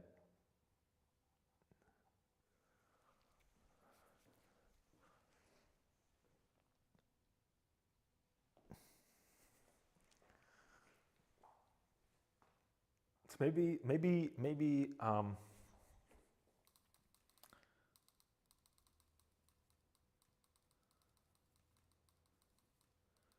this is how I'm thinking about. No, I shouldn't have said it. No, I said nothing. I just, yeah. Let's no. It's just, I'm thinking that, maybe mullet is new cool thing. Young generation is going to be like, okay, well, that's what I'm talking about. Like a baggy pants. Like baggy pants are back. Well, I'm surprised. I thought that it was just they're gone forever, and no, I was wrong. They're back.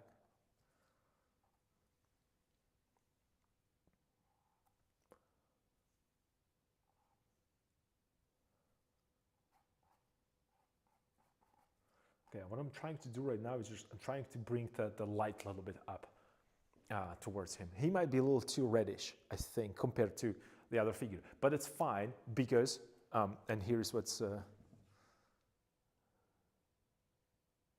I had no idea. I'll have to check it out. Yeah, why not? I like baggy pants. Me too. I used to, because that was when I was growing up, like in the teenager years. Baggy pants was the thing you do.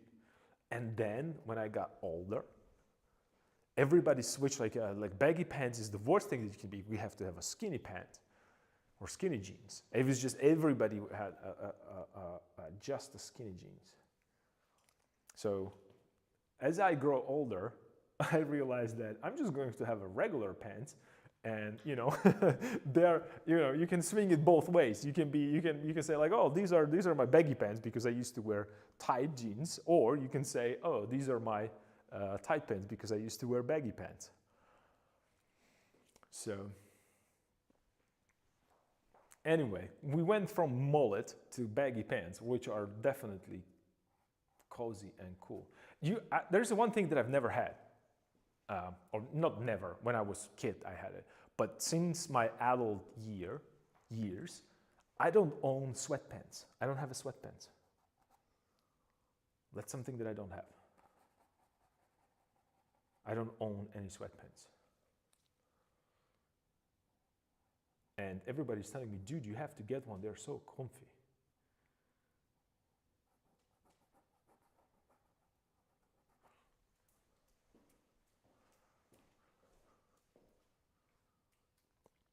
Oh, cool.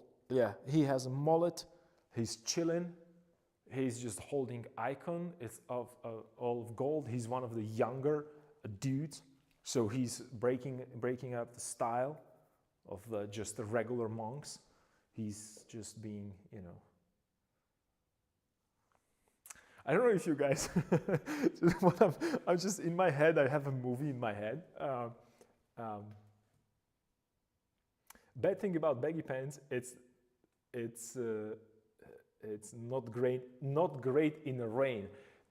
Oh my God, this is just probably the best best way to describe a baggy pants, not practical in a rain. That's perfect. That's perfect. This is really that I'm just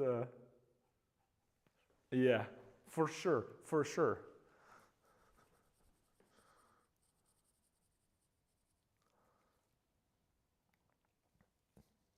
They are comfy.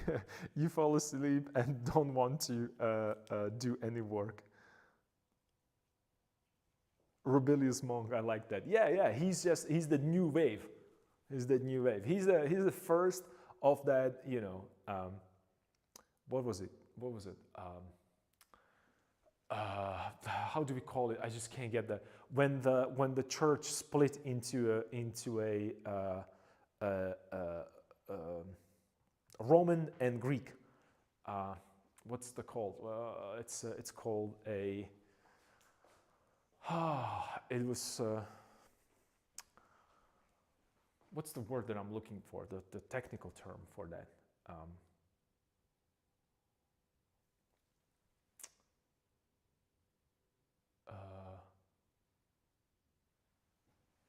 Can you guys help me? It was in. I think it was in 1200.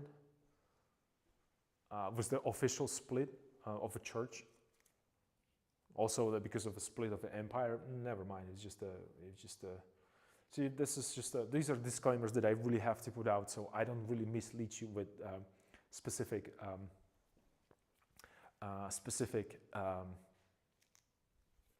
dates and really these historic events.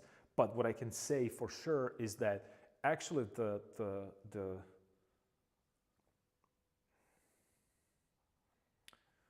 I think that one of the problems actually started here with Cyril and Methodius, because the king from the country where Slovakia is right now, it used to called Great Moravia. What happened was that first they asked a pope to send some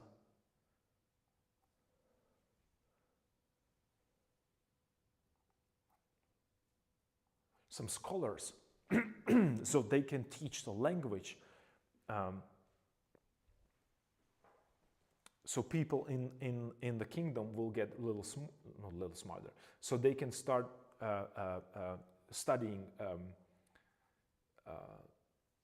like how to write, how to read, because they did not want to follow a church, because they didn't understand what they're saying in the church. They had no idea what all the because the only way how to communicate in church was a Latin, Greek, or Hebrew. So this was the only three official languages, and these guys brought a fourth one, which was Slavic. And I think that this was a big problem because of how big of an influence Byzantine Empire had in Central Europe, which was dominated by Roman Catholic Church. So there was a big fight about this, and they were actually the end of the story. It's not really that good for them, because they were not necessarily exiled, but they were like persona non grata in that region. It was really difficult, turbulent time.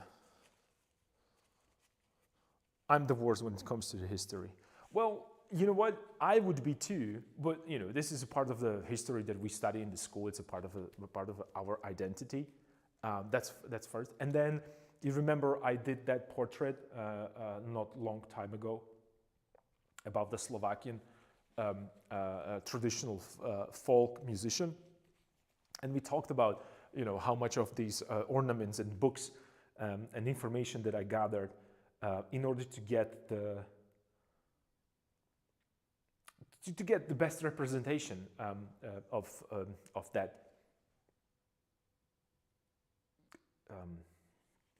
traditional costume, or folk costume rather. And it was so much fun, and I learned so much that I didn't know. And same goes for this, doing a research on the clothes and the information and what could happen, and the nature and the country and the journey and the artifacts that they brought, and how it all went down. We also have a limited idea and resources to work with, because it was so long ago, so long ago, and we don't have any. Well, there was not like today that you can, Google it. It was not even possible to actually print the books at the time. Well, it's another 500 years almost before the first press. So this was really, really difficult for them to do.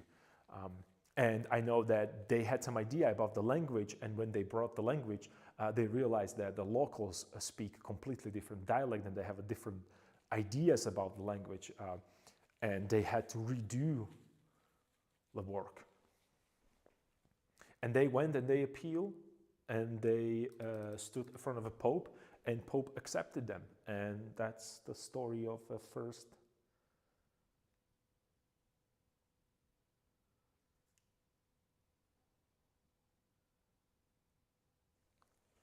Or the rather fourth official liturgical language. That means that the language that you can use in the church. It was unheard of that, and it was a huge pushback, because, who are these two guys, and what are they doing, and how do we know that they translated into this new language, and it's just and it's the way that we wanted to, the way that the Bible was written. It was really difficult.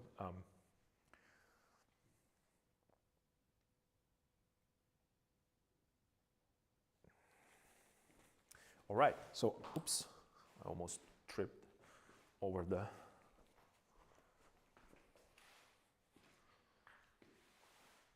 Okay, and I know that I'm painting this upside down, and it's not really ideal, but it doesn't matter to me, because I'm looking at the shape. I'm working abstractly. I'm just moving around, and I'm looking like, what would be good with the feet, and where do I want to have it? You remember that off balance. The anatomy that I talk about, the anatomy, it's important for me only because of the laws of nature. I want to see the gravity actually working there.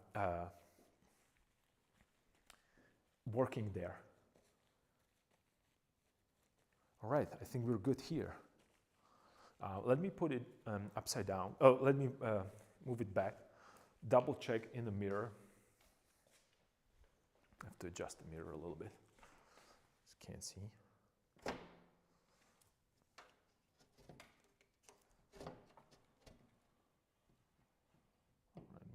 Mirror on the wall.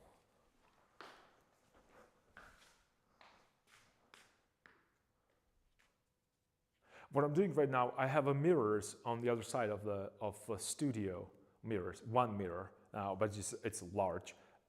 And I'm looking into reflection, because I want to see a symmetry, whether or not I'm working.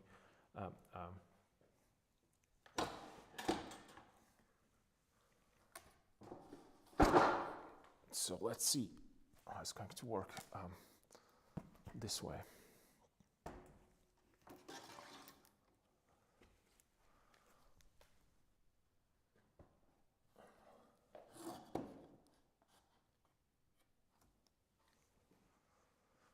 Just check my microphone, because when I'm moving like this back and forth, it tends to.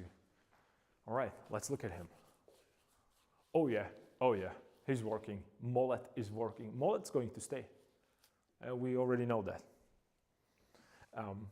So yeah. Oh, that reminds me of the book I mentioned. It also put on the emphasis to draw or paint abstract shapes, and not to identify the objects such as tree, because once you identify something, you are not seeing it properly anymore.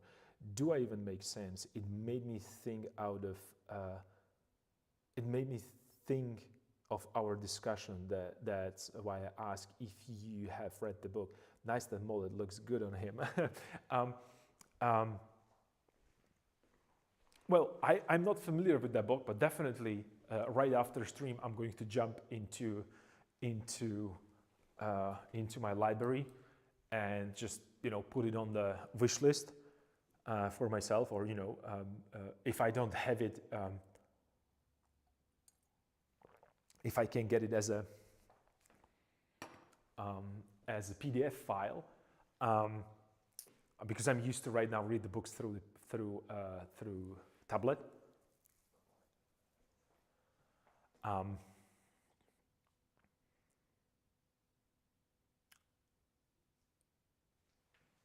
I need a little bit more of a cranium.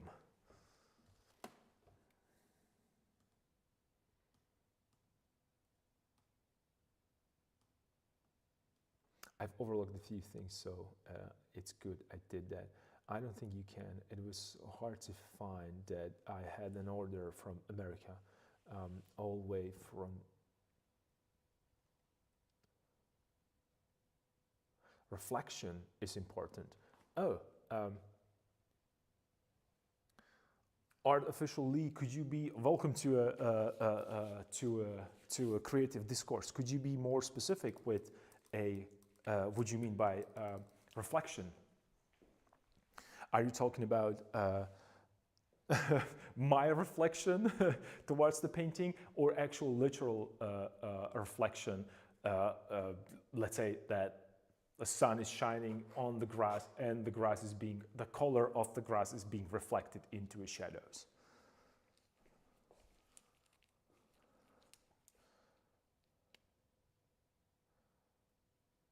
Reflection of the light and internal reflection, they both serve the same purpose. Okay, all right. So I was in both cases I was right. That's what I thought. You're absolutely right. That's something that actually we discussed multiple times here in the stream, and how important it is to have these reflections, because they're influencing the color, the temperature, that saturation. That's why I understand that the simplified version, of people like to, or even artists or painters like to think about the shadow being one continuous value. It's a good, like a simplified idea to work with, and I highly recommend you to do that, because it's gonna unify your shadows, and then they're model the form from the shadow. In my own experience, and based off what I saw even with the Rembrandt's work, or then later on Delacroix, and he actually, Delacroix is talking about this in the book, in the book, which is actually translation of his diary. He talks about this, and how actually the light is the same, and the shadow is what changes. And since we see a shift in the shadows with the temperature, with the saturation, with the hue, then by comparison the light looks like it's different. And that's something that it's really was and still is very difficult for me, even with that amount of experience, like 10 years experience with the painting, is to really understand, or actually not understand, to come up with these reflections and the proper proper setup from imagination. That's why painting from life is so important. And you can see I'm using only natural light for that particular reason. I don't really paint under artificial light, because it changes also what I see and how these reflections were actually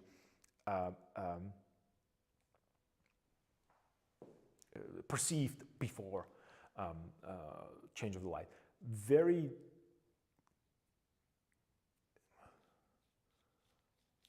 few.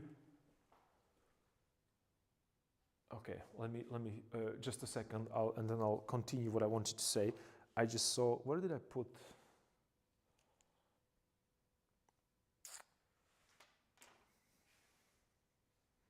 There it is. I was just thinking, oh, where did I put my brush?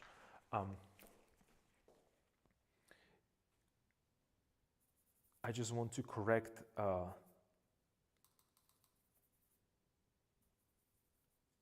I just saw something. I just want to correct a little bit of the shape of his head. I want a little bit more of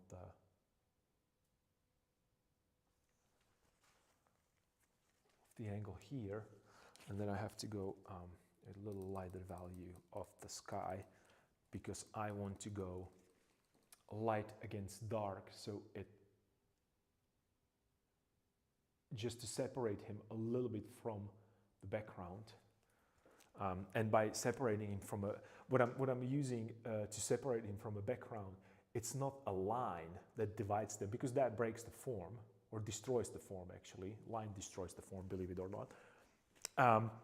But I'm trying to do this with not with value, not with line, but with temperature, right? So, and when I said I need to make it lighter, because this was a lighter area, that area right here. So this, the background and the face, it's the same value. I just shifted between temperatures, and that kind of created separation. But since it's the same value, it's way closer to each other than this part, right? And it's even, this is the farthest away, this is the second, and this is the closest. So the most of the detail is going to be here, so it's protruding forward. So that's something that I really have to address. Also, another thing that I have to address is that, first of all, he's starting to look like me. So this is something to remember. Whenever you paint from your imagination, it's possible that you're painting yourself with certain adjustments. Okay, and what I'm doing right now, I'm trying to compare and check this color scheme in portrait, because we already established that this is where we want to be when it comes to colors and the color harmonies, right? So I'm looking, and we're pretty close. We're pretty close. So they look like they're from the same world, or they're, and by same world, I mean, going back to what you were referring to, Art Official Lee, is that right now I applied a same light logic to this person and to this person. I also applied the same environment and the same reflections from the environment for this guy and this guy. Even though they are really far away apart, you can unify them, identify them that they belong to same place because they belong to same environment, if this makes sense. And tell me if it doesn't. I'll try to get a little better explanation to what I mean and why it's important to me.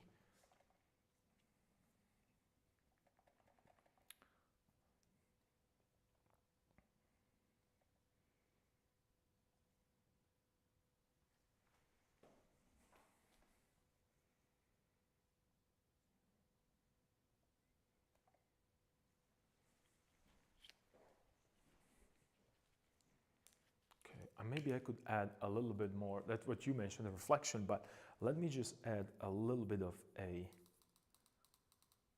maybe just a touch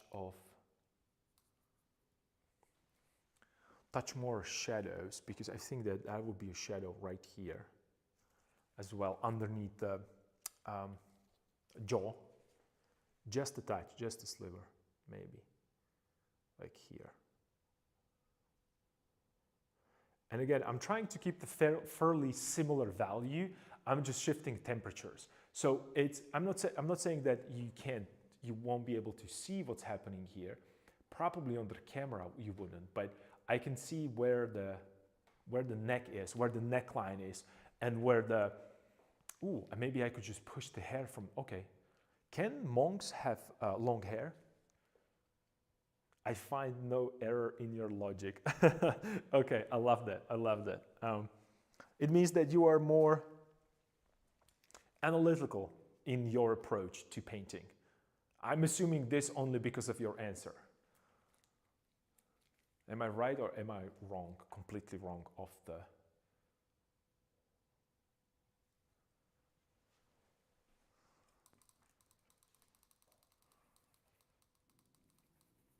mark.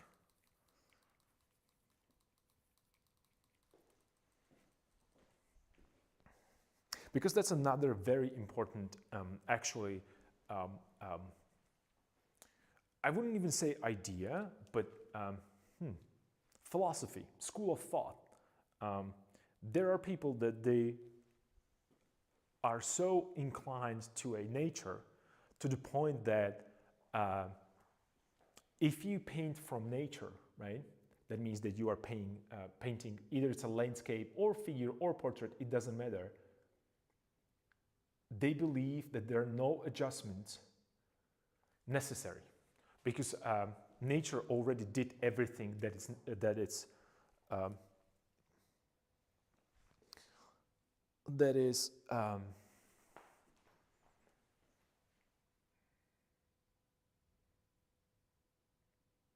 I'm sorry, I'm just I know it's annoying, but that unfinished thought. But I'm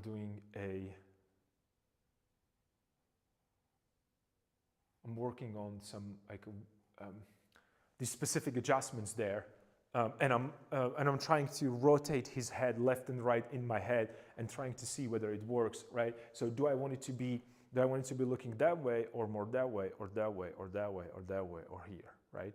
And then question is, do I want to move body the same way or do I want to keep it here? So he has that torso is going this direction, head is going this direction. So it kind of implies the movement because no one walks like this, right? So you wouldn't walk like you want to go that way and you're looking there. It's just, it means that you are in the middle of action or in the middle of changing a course of action.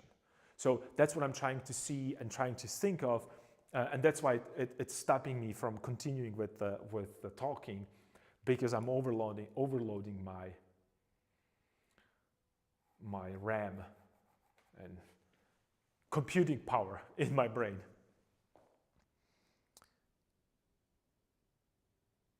Okay, yeah, I think this might work. And I can immediately tell that probably in order to show the distance, this leg has to go higher up. Or this needs to go lower down. It doesn't really matter which way. Well, it does matter because, again, I'm going to check the size of my head and I don't want to go 11 heads. This is not a mannerism style painting. But I think that I can't offer to go lower. Maybe. Yeah, I can offer to go lower. So maybe I could push this feet a little lower. But before I do it,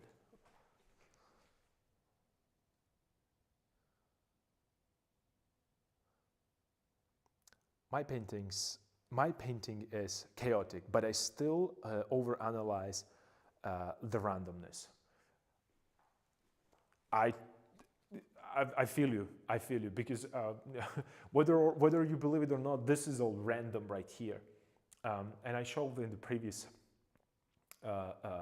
streams and videos, even the close-ups, I know that I promise you that I will take a picture and I will post it. I'm trying to, it's not really happening yet, but I'll get up to speed with these things. But this is completely abstract art. There is just a random brushstrokes and movements. I have a textures, I have a smooth surface, I have a direction this way, that way, any kind of direction. It's also different values and hues, and it kind of blends together. And then from that chaos, I'm trying to make sure that certain things are believable, or actually you can recognize from or identify as a. But do you know what? I'm sorry, I'm jumping from the topic to topic, but right now, when I'm looking on this painting on its own, I kind of like that curve that's happening there right now. I really do. I really do. That's just, that's annoying. That's annoying that I like it. Because I don't think it works as a,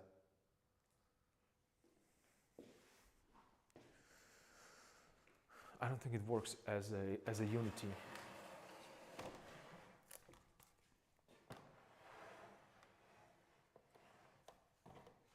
But you be the judge.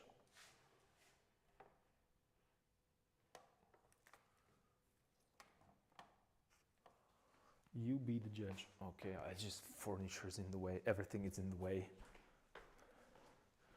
I feel like I can have a studio big as a small country and it's still not going to have enough space to work.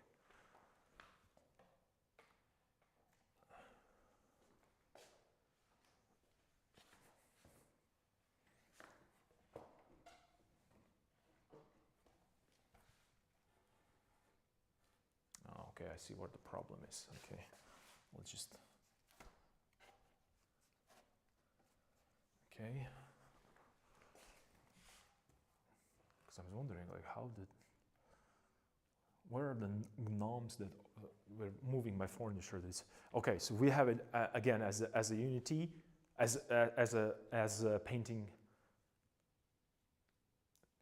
All right, it should. No, I can't keep it that way. I can't keep it that way.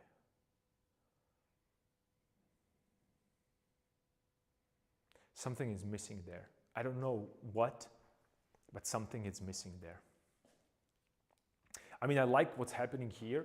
I like that we, remember previously I was talking about that I see portrait. Then I see portrait, then I don't see portrait, it just kind of received. Then I look at here and then move here with my eyes, with the intensity. And these are next to each other, but this one is far more in the depth. It almost seems like he's like, you know, like 100 miles away, because there's a light that is here. And check out that this is the value and the colors that I'm going to be here when I'm going to, you know, putting a little bit more details. But it's a little warmer, a little bit more saturated. Two things are going to happen. This is going to dry and it's going to lose a little bit of that kind of vibrancy because it's a live pigment. These are not artificial. This is not acrylic,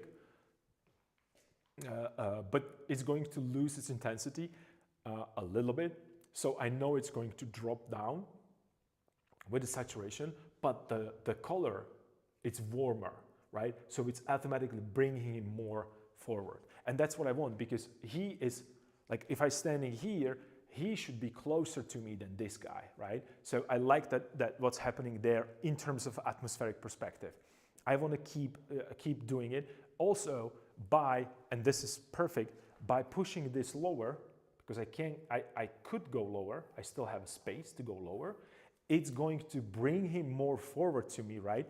Because again, if I'm standing here, his legs should be closer to me, which is going to solve the problem with this foot, which feels too close. And why it feels too close? This has everything to do with perspective, right? Because what would be okay, let me grab this. Because this guy, when we're looking on the perspective, right? He, and the horizon line, what I have it right here, right? If the horizon line, it's up here, and his feet are here, right? The plane would be this way. This is how much of the plane would I would see, right? Whereas this, and they're basically on the same level, right? Very close to it. Well, they're all standing on the same ground, but him, I broke that because he stands on this one. So it's breaking that illusion because I'm looking on two objects next to each other. They should be standing on the same inclined plane.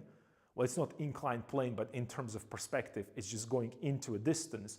So he's standing on this guy is standing on the plane that has a horizon line and the vanishing point higher than this guy. And it cannot go that way. It cannot go that way. As he goes into a distance, that inclined plane, it's you know, thin, it's shallower, shallower, and shallower. And as we get closer, it opens more. And that creates that not atmospheric feeling, but linear perspective of feeling of depth. I'm sorry. I see that you guys.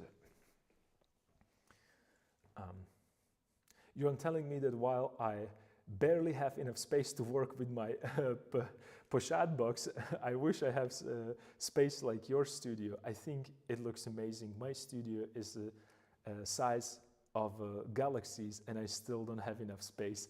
Yeah, you guys know this. I could work here on this small, like little chunk right here, and it would be full with all the stuff that I need.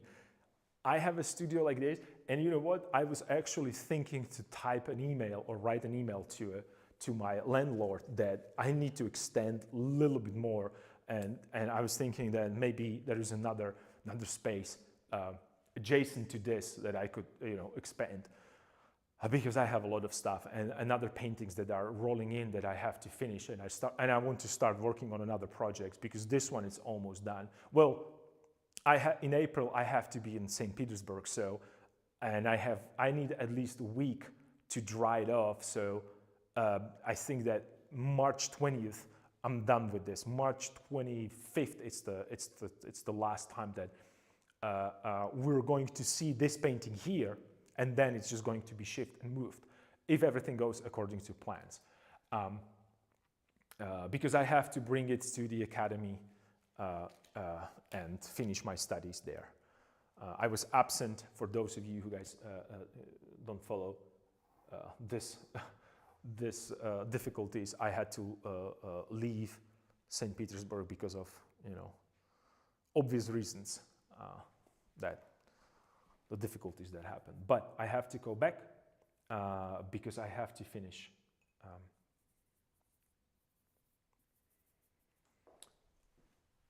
my studies, and I cannot do it online. I have to be there.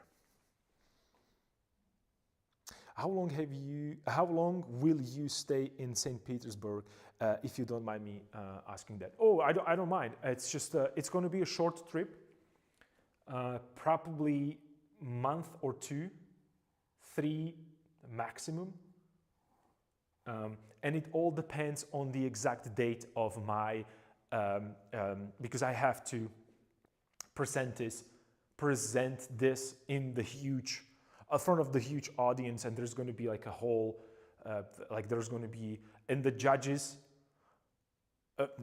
these are professionals, are your masters and the masters from a different cities, and there's going to be I don't even know how to say that. It's just they're doing it the same way that it was done 300 years ago, and they're keeping the same system that you're going to be judged by your peers, basically.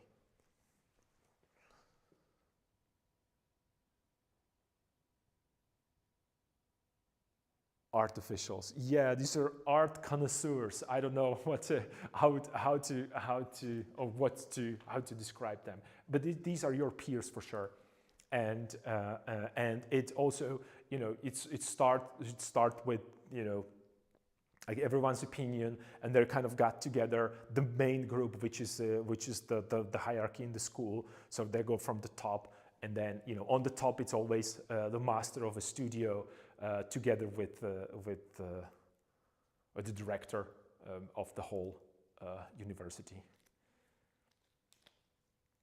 And I couldn't get another extension because that's not how it works there. And they told me that I don't have a valid reason, right? Like for them, that's just that they have a different rules. And especially when it comes to online, they don't offer online courses or studying. You have to be there, you have to be present, and work there. So when they assign the date, and also because there is multiple people, there is a couple days.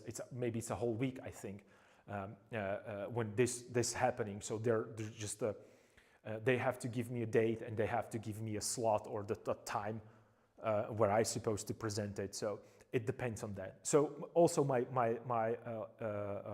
boarding pass, I have only a one-way ticket because I couldn't schedule. I wasn't sure when to get return, but it shouldn't be longer than 3 months, I think. We'll see. I don't know. And that's another thing that kind of annoys me, that not knowing.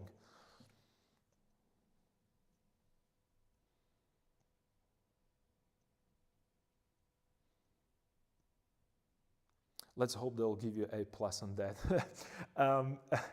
If they don't like this, they should have their credential removed. Yeah, that would annoy me as well. Make the best of it, I suppose.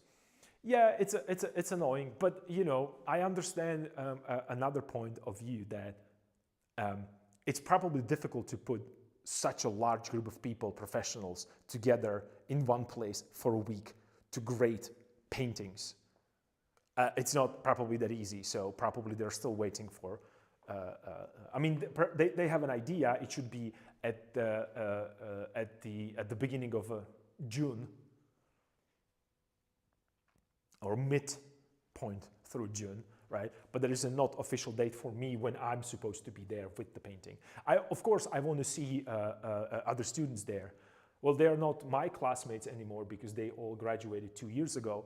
But I'm still going to see some of my class. I'm going to be graduating with the students that they were coming to studio when I was leaving the studio, because in the classical atelier in St. Petersburg, in the Repin's Academy, or you know, the Imperial Academy, as they you know, it's the English translation, they still call it the Imperial Academy. It's that first year and second year you are in the smaller group, and then in the third year you are in the large studio. It was 60 students there, and we all paint in one studio, and it's a third year, fourth year, and fifth year together in one studio. So, and the idea goes that third year is learning from a fourth year is learning from a fifth year, and the fifth year it's it's receiving consultation and help from the master of the studio. So that's usually how it goes. So it's a huge, it's a great experience, and I wish more people could experience this. And what I'm doing right now while I'm telling the story is I'm trying to check the size and how low I can go. And you can see that I have marks right here with the charcoal that I did. How low I could go, perhaps, with that foot. So let's place it right there so I can visualize that. Because even though I do these marks, again, these are lines, these are not shapes, so I need to see the shape. So this all needs to be repainted. So I immediately just scratch that so it doesn't bother me there. Right? And you can see how low the foot is right now. I think that might work, yeah. Oh, that's perfect, because then also it's going to give this person enough space, and it's going to break that, you know, the seamless line that I was talking about there. The same thing that I did here, because it's just kind of, it continued through here, like in one continuous line, and I want that break uneven direction. But also, I have to be careful with the intervals of unevenness. It shouldn't be sinusoid, right? Because it shouldn't be like a wave, because again, a little space here, a little space here, a little space here, a little space here. And not only, these are not the same direction, they're not the same size on the flat surface, but they are getting the same size in the perspective, right? So what is 1 meter right here, it's 1 meter right here between these two in the perspective, linear perspective. So, yeah.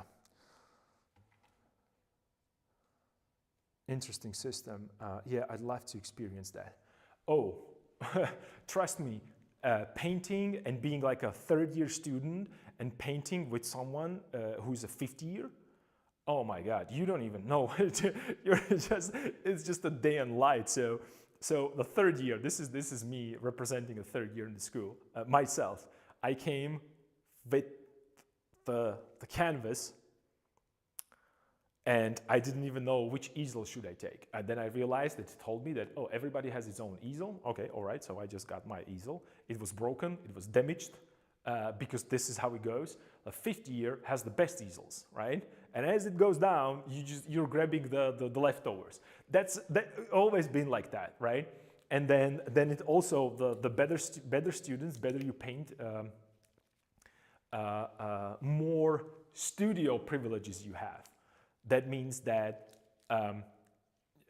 there is a fight for a good position, there's a fight for a good spot to see the models, and so on and so forth. So it's kind of a, I don't want to say this is a cutthroat, but people are getting really serious as they progress higher in the year, because, and this is very important, we do this exhibition every half a year, every semester, and the idea is that public is going to get in and is going to see everything that we do. They can buy stuff, but also prominent figures goes there. And it might be actors, it might be politicians, it might be like businessmen, and they pick up the paintings that they want and they like. And from the history, it used to be and this was in French Academy, Italian Academy, it doesn't really matter. This was kind of a, well, because the St. Petersburg Academy was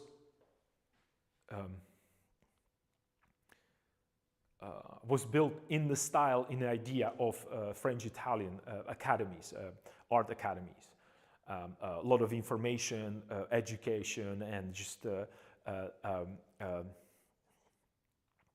and it happens to be the last school in the world that does this, and they've been doing this for 300 years. So they have the system, they don't want to change it because they produce a good result, according to them, and me as well, because I really enjoy the education there. Or let me rephrase that, I enjoy the knowledge that you can gain by being among the other students and other painters.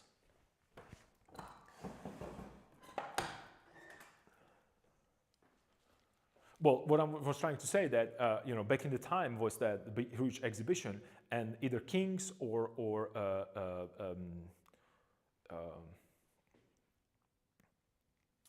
presidents or whatever you want to call them, like the head of a state, they used to come to the school and they used to pick the best paintings for themselves. They didn't pay for it, but it immediately meant that if a king or imperator, or whatever you want to call them, tsars at that time, kings, it doesn't really matter. The moment that he picked it up, you had, like, your painting problems were immediately solved. Because every other person wants to have a painting from the same painter than a king has, or queen.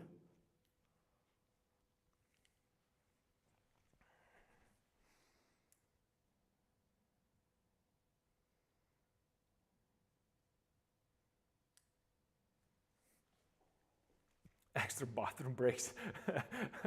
Well, it will give you motivation to get better fast. I know it would motivate a lot. Don't like to be at the bottom. Yeah. Practicum emphasis, yes, absolutely. Absolutely.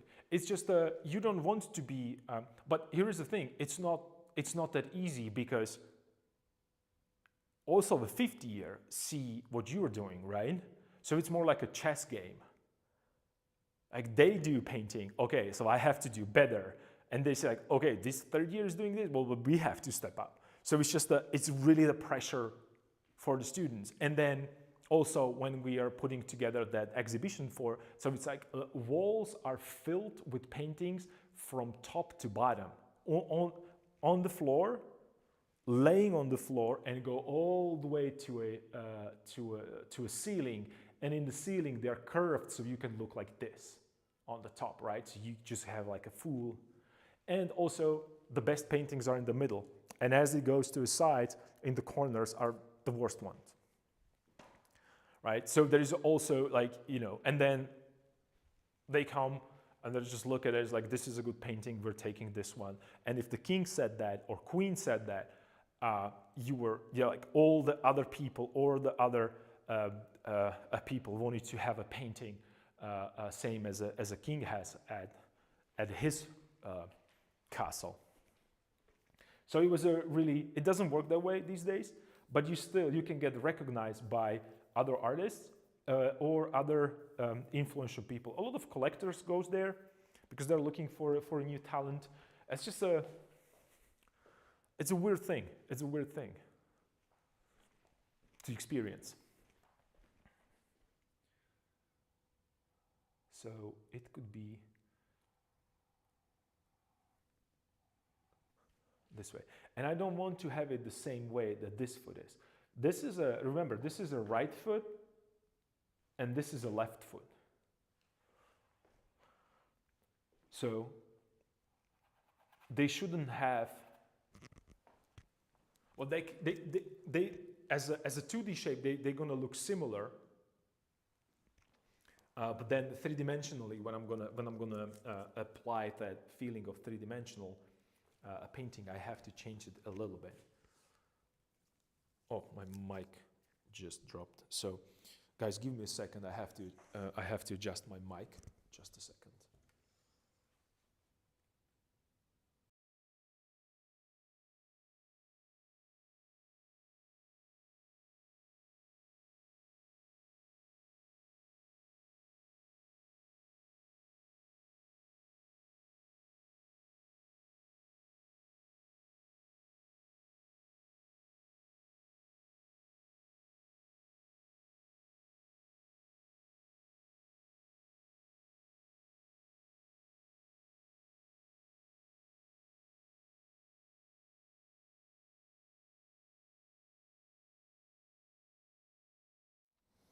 All right, I'm back. I'm sorry for that, but my mic, it's getting tired of me talking, I guess. How long have you been walking? What do you mean, walking? Or do you mean working?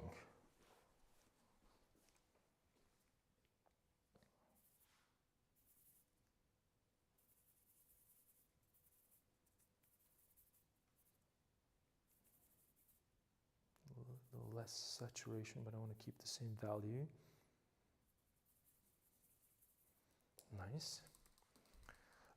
And I'm going to hit I'm trying to find the proper position for the monks in the art. Monks in the art, they went from Istanbul, well, today it's in Istanbul. At that time it was called Constantinople, and they walk all the way to a area where, but they're not sure exactly, but it's area around Bratislava, which is capital city of Slovakia. So that's the distance that they walk through the whole Balkans and then central part of the Europe to Slovakia. Actually, Slovakia, it's the geographical center of Europe. That's how you find Slovakia. It's a really small country in the central part. It's actually the exact geographical center of Europe. It's not that far away from where I'm here right now. It's probably like, what, 40 kilometers? So they walk a couple thousand kilometers for sure.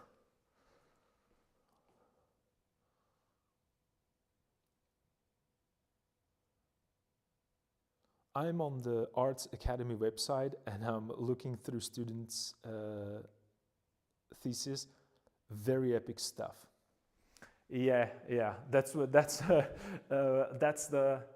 amount of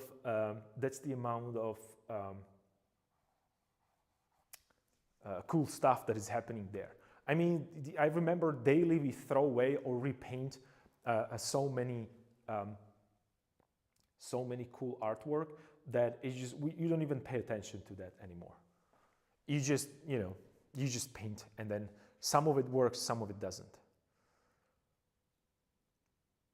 I think that this foot, and again, I have to be careful because I have a foot this direction, and I have this one right here, and they're all very similar to each other in the shape, and I don't want that to affect And right now, the fact that I have this canvas slightly higher, I just felt like these 3 feet are pointing towards the same direction. So this is actually a good example. This is what I'm talking about. Where's my pointy stick? Where did I put my pointy stick?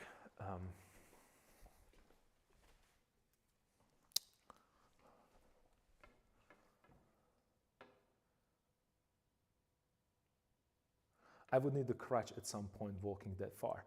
That's exactly what I'm thinking, that some of these, again, he has a walking stick, which also represents the symbols that they are associated with, because they were actually, I think that they are saints, or they were, what's the word? They gave them the status of being saints. But this guy right here, he's going to be holding a walking stick. And I was also thinking about this guy. Even that this guy can have another walking stick. I don't know. That's exactly what I was thinking about. There was a long walk.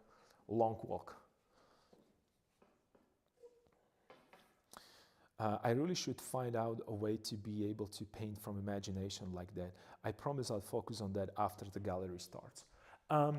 This is something that I don't even know how to address this, because at the academy, we don't really work from imagination that much. The work from imagination, I think it's a key for being able to solve the problems in your composition based on what do you want that composition to be, rather than just what nature showed you, right? Because it's very difficult to create these figures or the poses where the person is really tired. This is something that they used to do in the French Academy.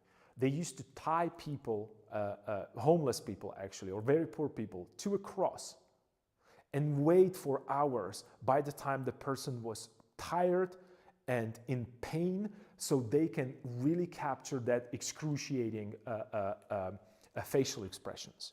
This is what they used to do in the French Academy not that long time ago, actually, surprisingly.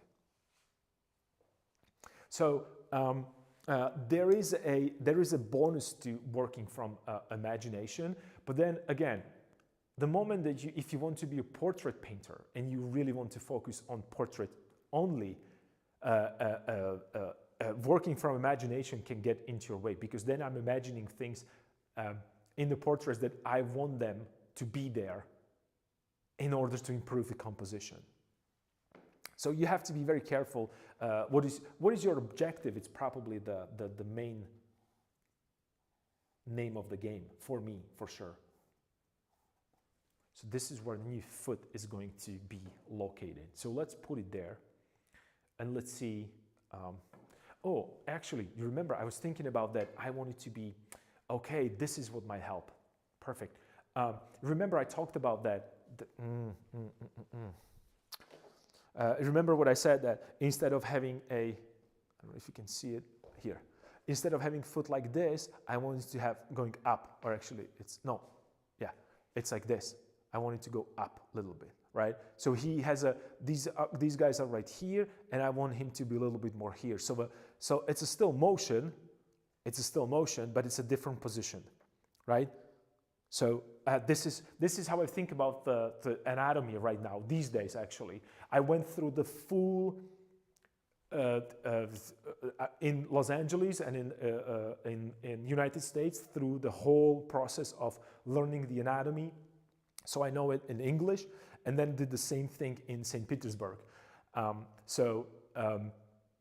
I really went through the full force of the anatomy, from knowing all the bones, muscles, and tendons, and the shortening, and like being able to draw them from a memory.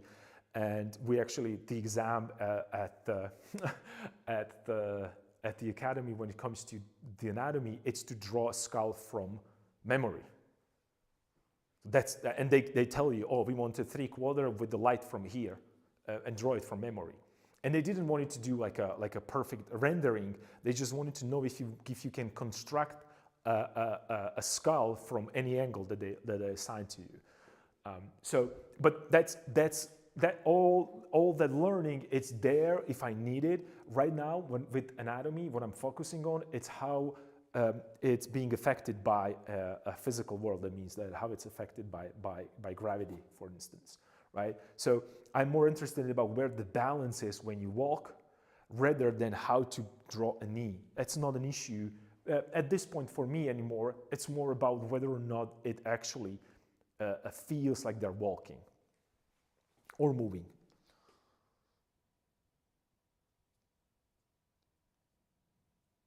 Luckily, I'm all eyes and mouth, not much anatomy to remember. It's just it's when you think about like the very nature, a very observation heavy influence, and with the shape, people that work with the shapes and paint only shapes will tell you that it doesn't really matter if it's finger or a beetle.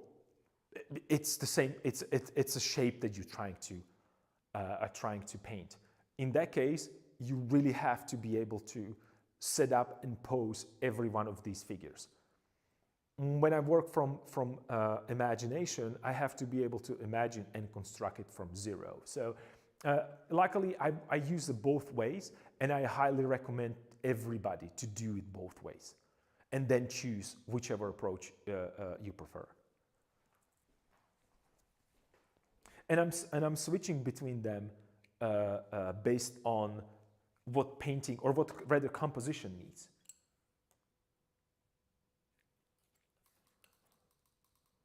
Oh, this is nice.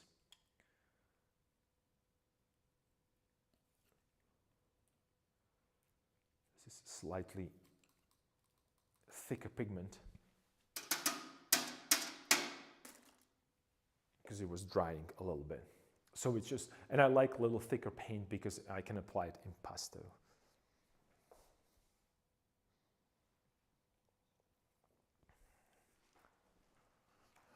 But then you mentioned that eyes and mouth. But then when you want to connect your mouth with the nose and eyes with the ears and then with the face, that's when anatomy it's very handy, or become handy. Like I said, it's always with everything, because painting, when you think about painting and you said, oh, I'm going to learn how to paint, it's just, there is so much. I like to paint figures, so that's where I started, with figures. Which is the worst thing that you can do.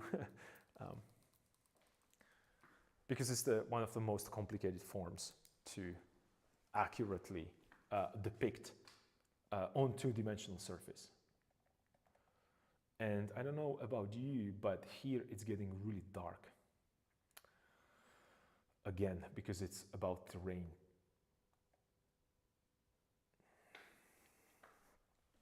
Let me see if I have. Okay, this has to go even higher.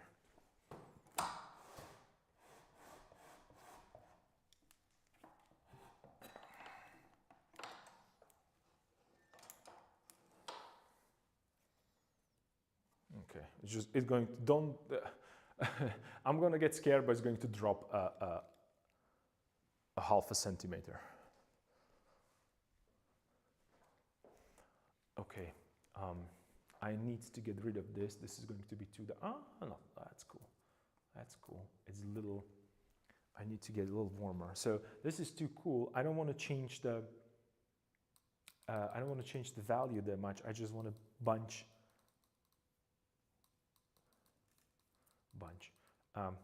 up or make it a little bit more saturated. So I'm adding transparent yellow into it. Not because I want it to be yellower, but because I want it to be more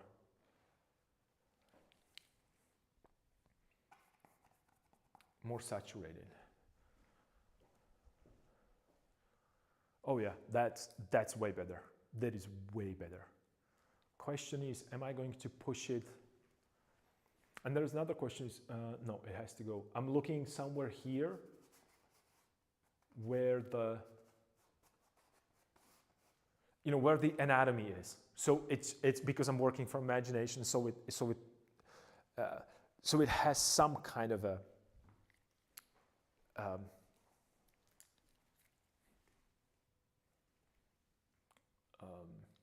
so it's believable.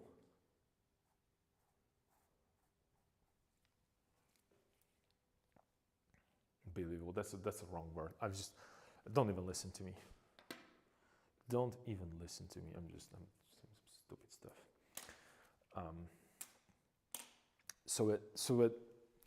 If I want it to be influenced, if the human body, if I want the human body to be influenced by the physics of or by gravity, I'm trying to find.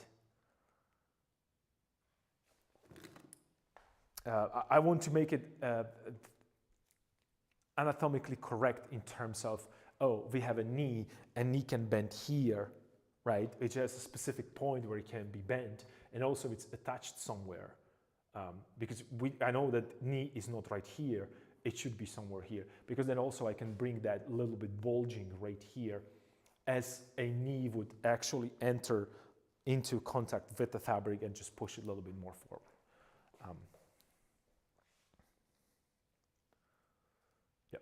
But I think right now it's a good position. It's turning towards me a little bit more as I want it to. And I think this position is going to work. And it's all due to that mullet.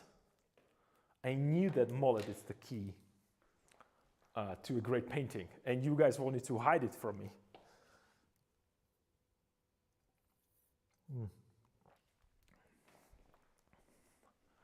My tea, it's frozen.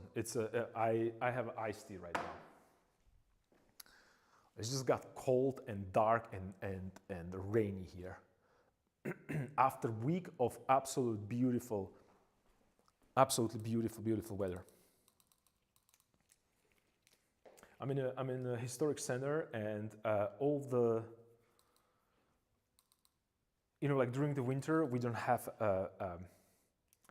there's like a walk spot, or how do you call it? It's just like cars are prohibited from entering the area. So we have like these small local stores with the cafes and what have you there, restaurants, bistros, or whatever you want to call them, and they have a terrace. What is it called? Terrace? I guess it's terrace. So there's like every store already has a terrace outside. That's how warm it was here, and people were sitting in the shorts and short sleeves outside in March in my country. That's just unheard of for me.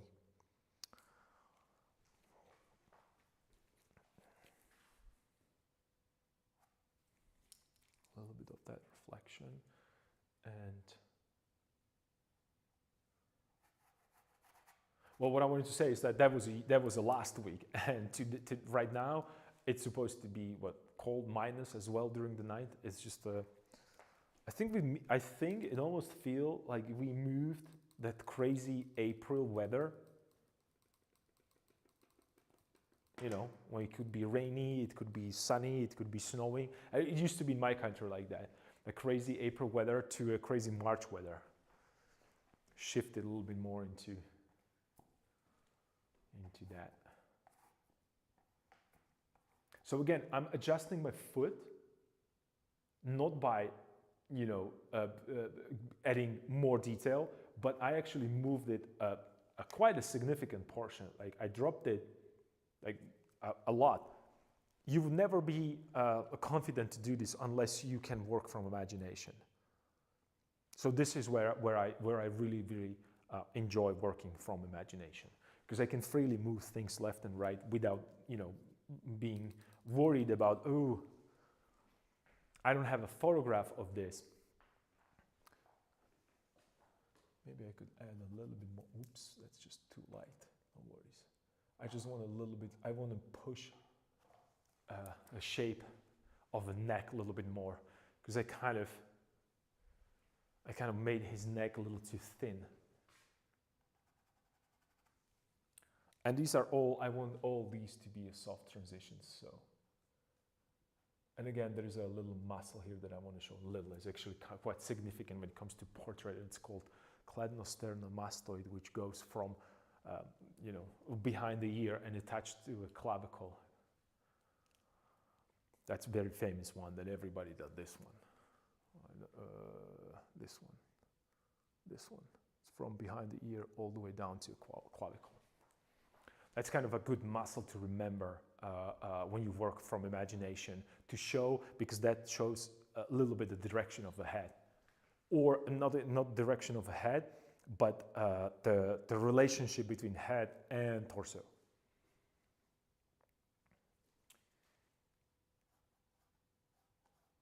So if I move it this way right here, it means that the center of the torso is somewhere here, right?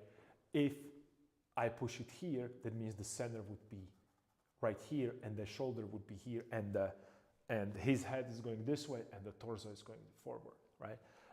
These are like I'm pointing out to something that you guys can't see. Wow.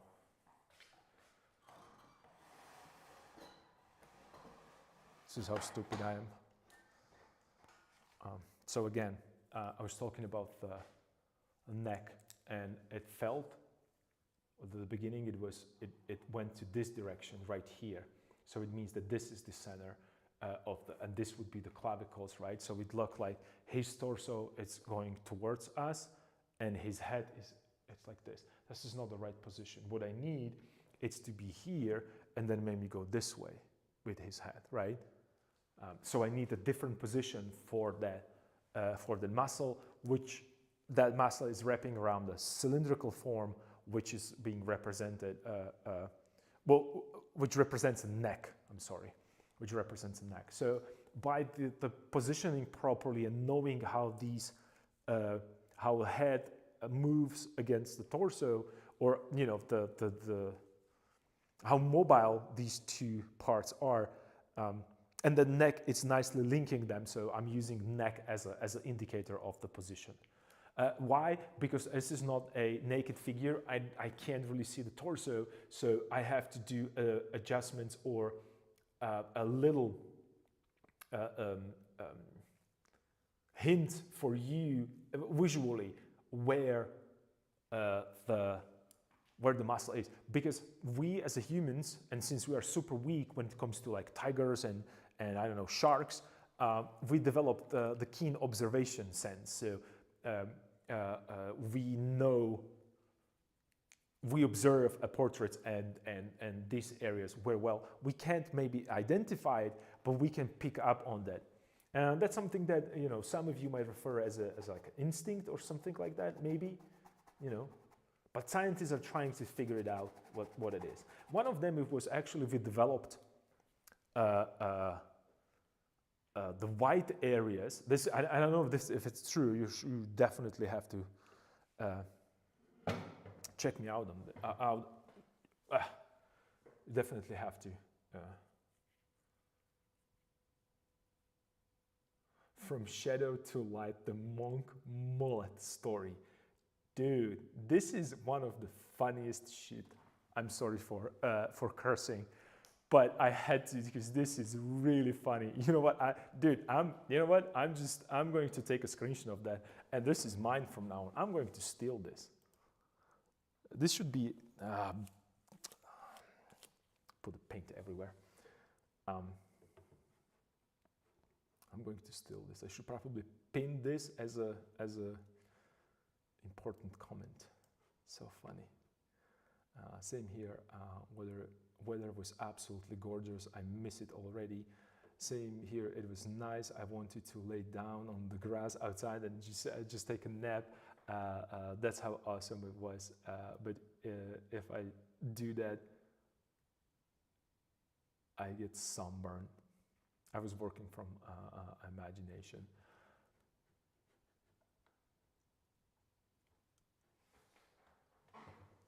I dropped the brushes on my... That was that neck situation that I was talking about. And again, I am working on the foot, and then I jump to neck.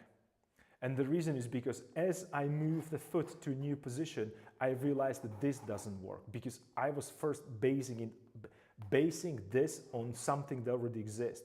I corrected this, I like this more than the foot, that means the foot needs to be moved.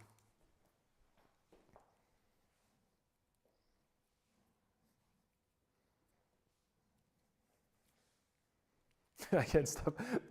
I'm really laughing. I can't stop thinking about the from shadow to light, the monk mullet story. It's just so good. It's so good. I should probably reserve the rights for a movie.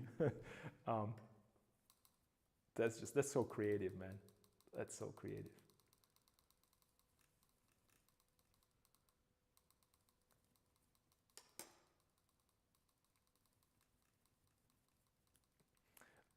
I'm trying to create a little darker mixture for the feet. Because remember, I talked about it, I want them to look dirty, so I'm going to work on that. But first, I have to construct that feet, and then I can start applying a...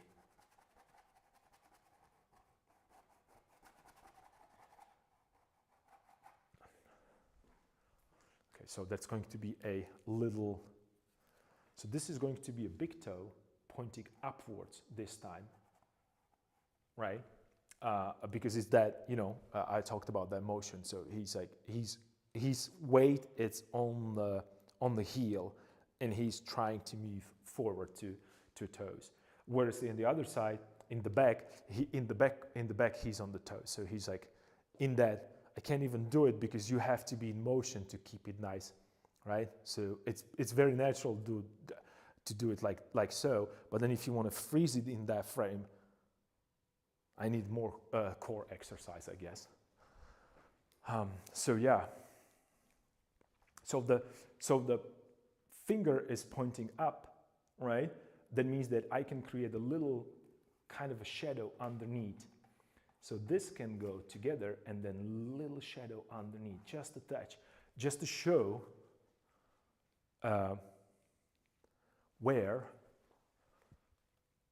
what's happening. Because, and this is another great painter, Vadim, what's his name, that I've worked with in Los Angeles.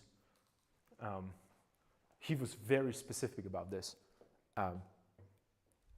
Not very specific. There is, in our world, or just, you know, generally when looking at that, every object that is lit by any light source always have to have a core shadow and a cast shadow. And they're always pairing to each other. That means that, and he always told me, like, you have a form shadow right here. That's the division between light and dark. And usually form shadow depends on whether it's soft or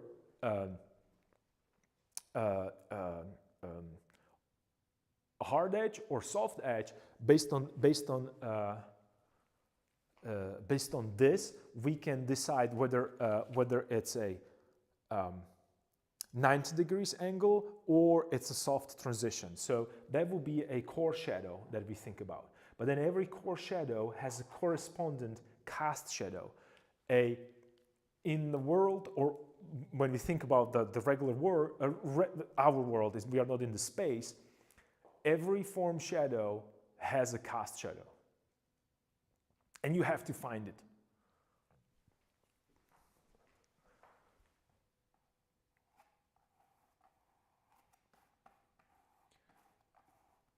It's not set in stone, but generally it's you can well, actually I'm trying to find a situation where this wouldn't be applicable. So if you have a problems with the shadows, try to think of this. This is like a little hint. You can't have a cast shadow without a form shadow.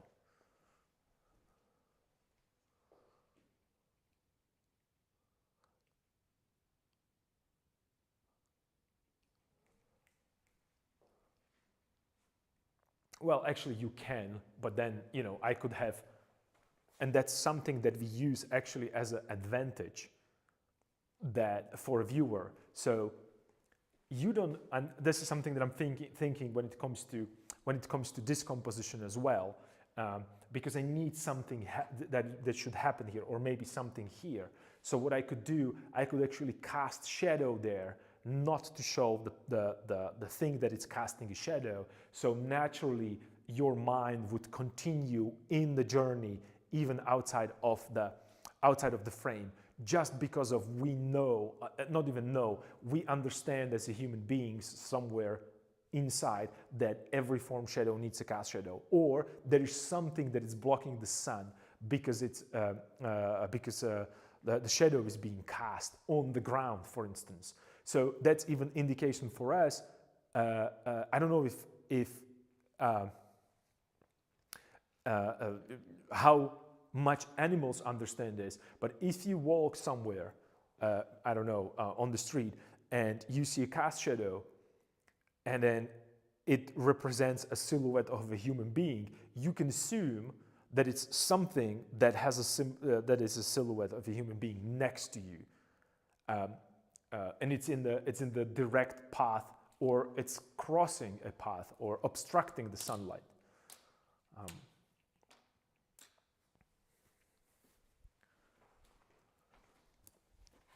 I'm not sure though about.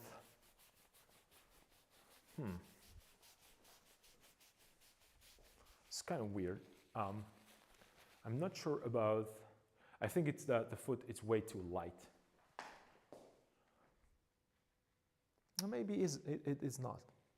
Maybe the shadow is too dark.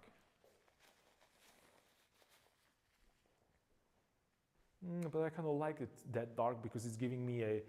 Even though probably these shadows wouldn't be that dark as you can see here, I'm taking artistic license and I'm making them slightly darker because I want to punch up the silhouette, the shape. So what I'm kind of in my head is that, okay, when it comes to shadows, I'm thinking about the silhouette because I want them to be flat. And when I think about a lit part, I'm thinking about the volume because I want to show that three-dimensionality of the object.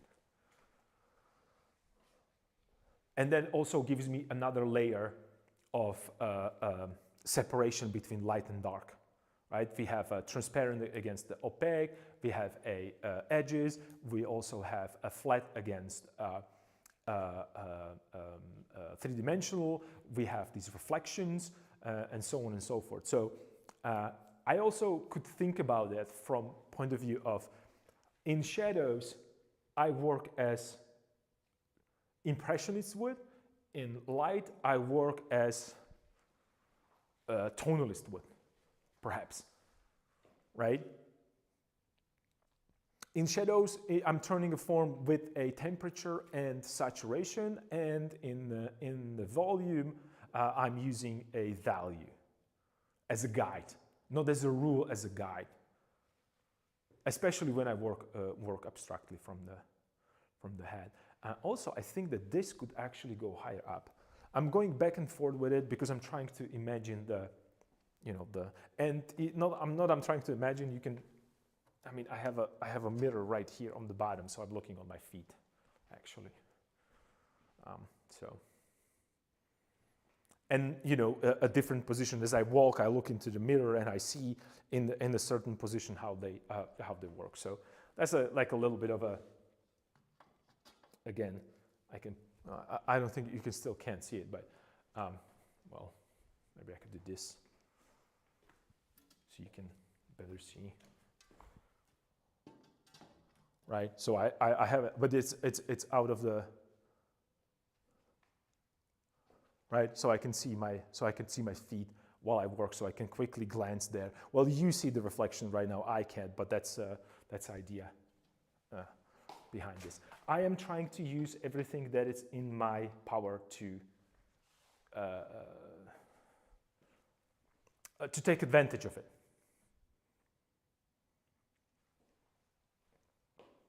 And this is, I don't think that this has anything to do with learning per se, or teaching somebody this. I know that I have a specific problems with certain things when it comes to painting, and I'm trying to find my own way how to solve these problems, because I don't have anybody here with me who would solve it for me, or anybody like a master who would come and tell me that, oh, this is absolutely wrong, this is rubbish, as they used to do for so many years. Well, because master is going to come to studio and is going to tell you that, please don't show up tomorrow, because I can't really look at this painting anymore. Or bring a new canvas and start over. It's difficult when this happens to you in the school, when your master tells you this.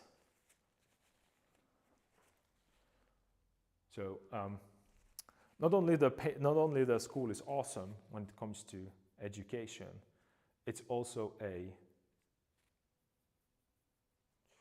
it's a demanding on your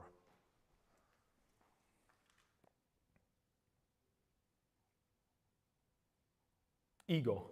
It's probably the word that I'm looking for. Maybe I could push this a little lower. Okay. So I can grab a little bit of this and just touch of the green. I want to, as we talked about this reflection, I want to reflect a little bit of green here into the foot.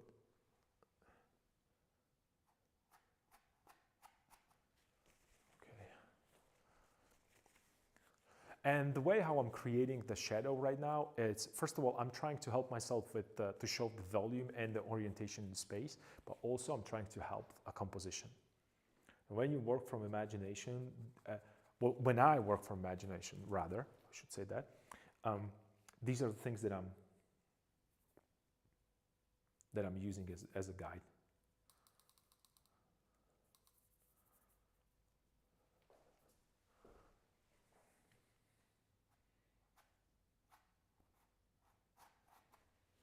And I pushed it a little bit more abstractly with the red. And the reason why I pushed it with the red is because it's really dark here. That's the first thing. And the second, the green is going to be greener because of the red next to it. So then I can push the blue shadow. But you would call it blue. Well, everybody would call it blue. I'm thinking more neutral. But because of the surrounding pigments, it's just going to be blue.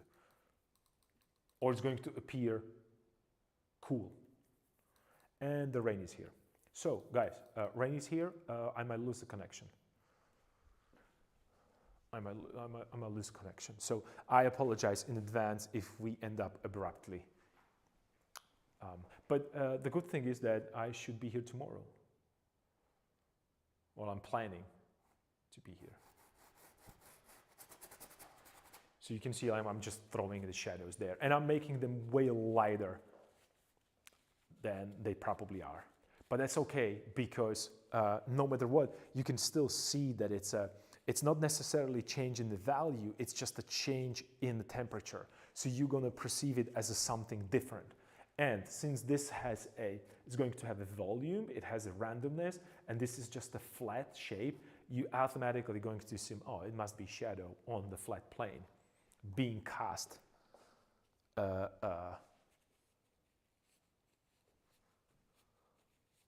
by that, by the foot, or the garment, or the human, the person, the object.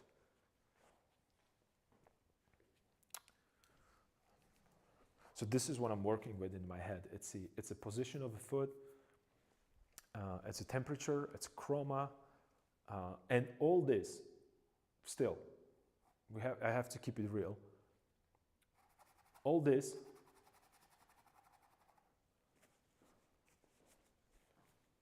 is because of a composition. There is no other reason for this to exist.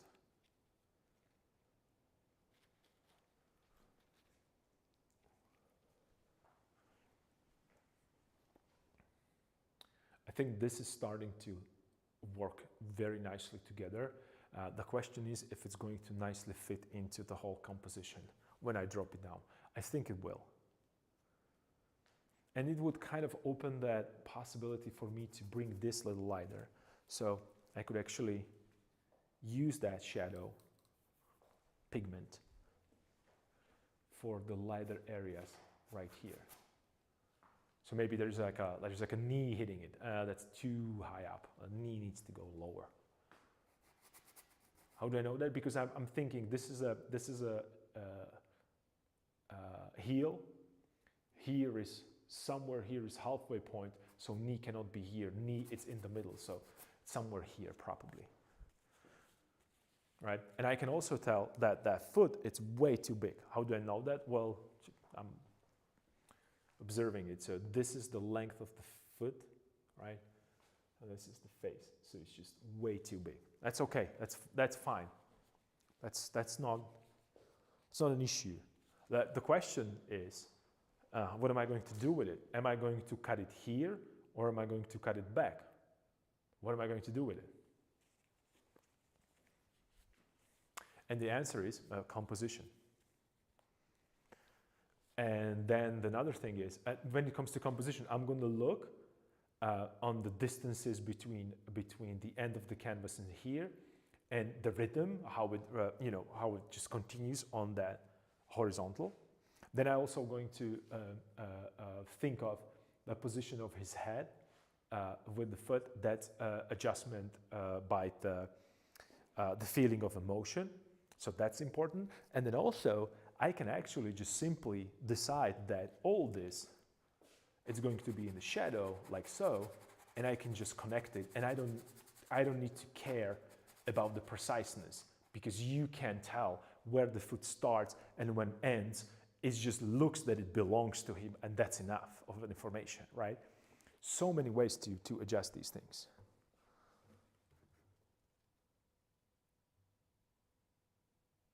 I don't want to say anything, but I thought some water would be good. Sorry about the rain. No, it's good. It's perfect. I love it. I love it that it's raining. It's just going to make air a little bit more fresh. You know, the feeling after the rain. The only problem is that, you know, if you want to paint and it's just getting darker and darker, it's kind of annoying. And especially if you are as bad with managing your time as I am, that you think that, oh, I know that I can make this portrait in 3 hours, so I don't need to do it right now. I can just, you know, keep procrastinating and I'm gonna come tomorrow. It's just the 3 hours. And then something unexpected happened, then, you know, you have like your patron or, you know, some other things to do, or someone invites you to, I don't know, like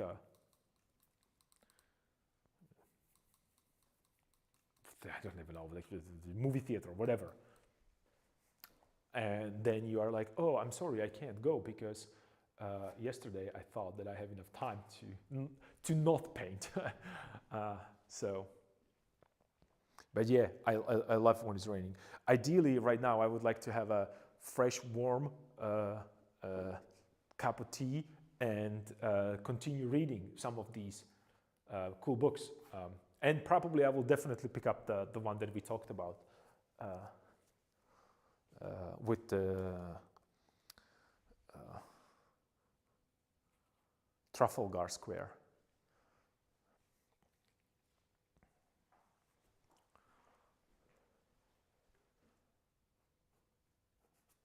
Okay, so that means that I could actually push.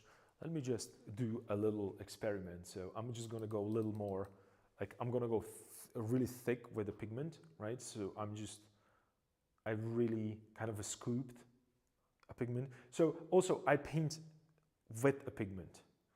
That's another thing that, and then on the other side I have some other And then we can maybe pick a little bit of this. Because I want a broken color and I want a little bit of texture. So he's stepping into grass, let's say. So I want to hit it. Nice, cool. So I have a little bit of texture there. Like a random texture, right? Which helps with that feeling of a perspective, because something is in front of something else, right? That's the example that I was actually talking about here a lot, right? So something is in front of another thing. So you still understand that it's a figure. There's somewhere here are legs, actually a foot. It's planted on the ground, but you don't need to necessarily see it to believe it. And same goes for here. This is a straight line as you would have if you paint a figure, and this is a big problem that I saw multiple times with, even with the students. I did this. I just did it. This is what happens when you're on the flat surface. It's a ground, it's uneven surface. So what do we know? That the shape, the shadow is being cast on a surface, copying the shape of the surface. So that would be like a bump here maybe, right? That's another grass, there's another tall kind of a, I don't know, like some kind of a, whatever, not foliage, like grass or old grass or tall grass or all kinds of different grass types. I actually went to a large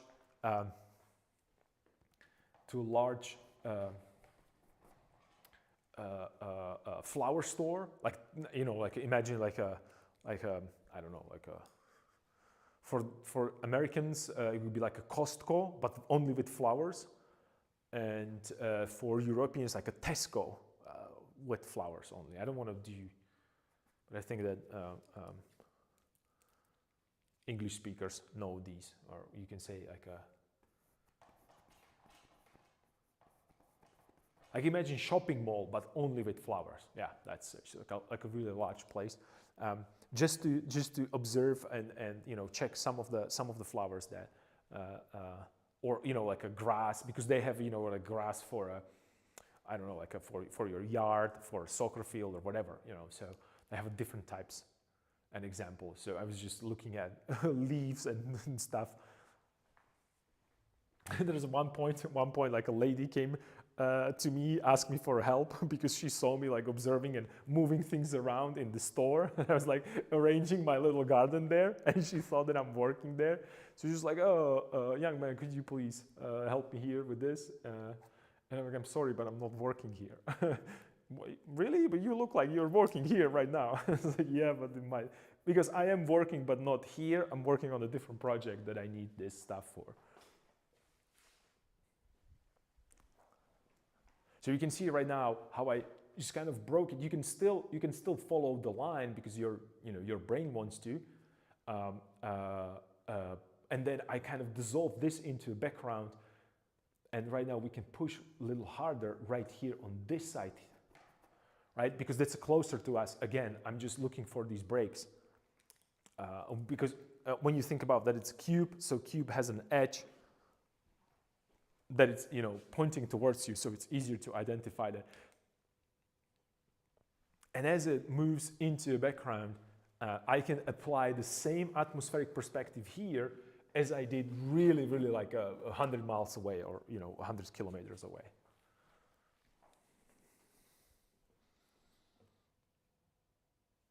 I don't want to say anything, but it's the same.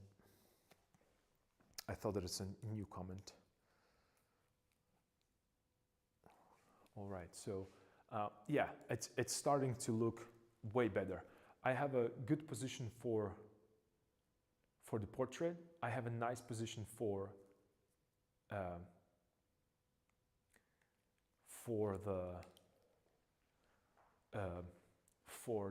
foot and the head, but right now I think the arm should go lower, definitely. And I have to be careful because I don't want to have it on the same position, right? So again, I'm looking here. This is my horizontal. So in no way, even though if I know that this is too far, in no way it could be there. No way, because it would land on the same position, and I don't want that. Because I want the variety there. So I can drop his, or I could do like the elbow thing. So, it's bent slightly. That's another option. And also, since this is his neck right here, I have to close this gap because right now it's bothering me. It just looks wrong. It was the example with the pit of a neck, so I don't need it. I don't need that there anymore, and you can't see it, of course, because I keep forgetting that. Ooh. Okay, so this is one thing, because right now this shape right here, it looks like his shoulder is like all the way. I can't even put it there right now, so it's all the way up there. So I have to adjust this, but I want to keep the shape, so I just need to make a division or distinction between background and foreground, right? So it shouldn't be that difficult. I could just grab a darker value, a little warmth into it, just to quickly point out what I mean before I sign off, because it's really getting dark. And I have to be careful here because I don't want to turn into purple. I want to punch the saturation, so I want to offset that purple a little bit.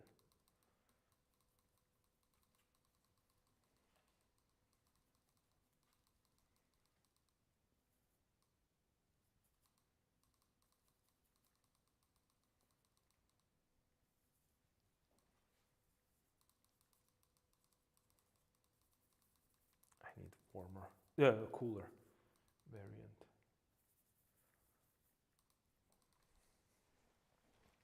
Let me see. Yep, cool. So we can shape his body. What time is it? Do I have time? Yeah, I still have a couple more minutes. So let me see. There's a neck right there. Let's maybe push it a little bit more. Doesn't need to be that big, right? So.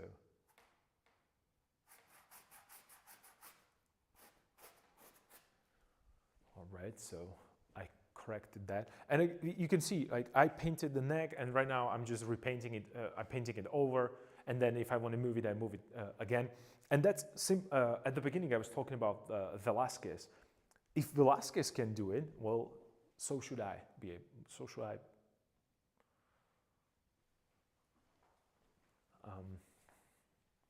So then maybe. And I'm looking for a position for a hand. So before I'm painting a hand, I'll just draw a cast shadow of a hand, perhaps. That's the better example. But I'm making like a visual mark for myself.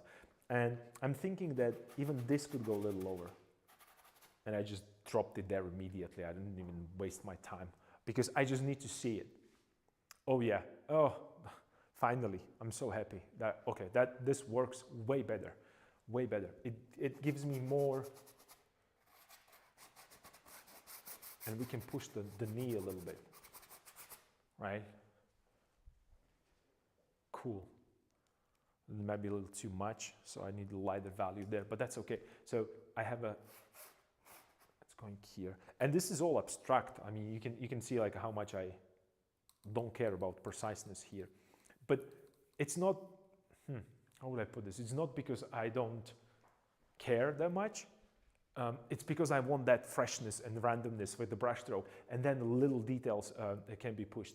So this is where it needs to go.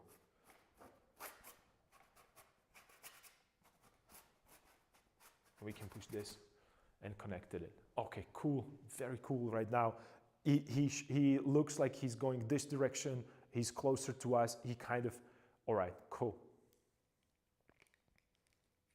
Cool.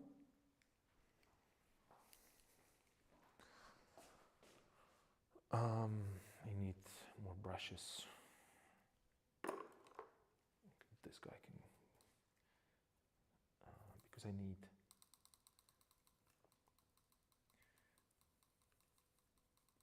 more saturation here. And you can see like this looked like a blue, but this is blue, and suddenly, immediately this looks like a gray, gray pigment, or slightly grayish.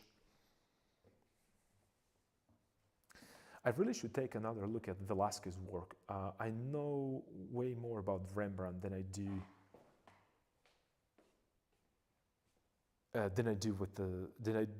know about Velázquez.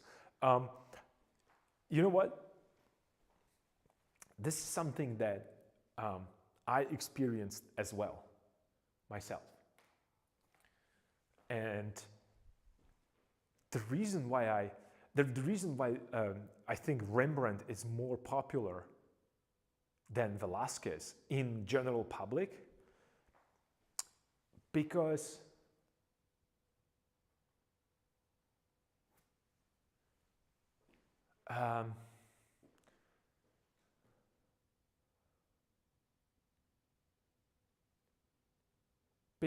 it is like a, how would I put this? I'm trying to find a good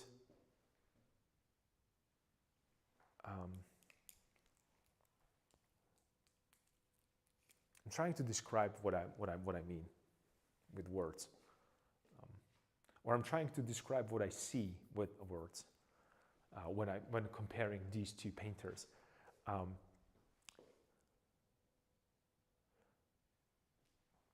I think that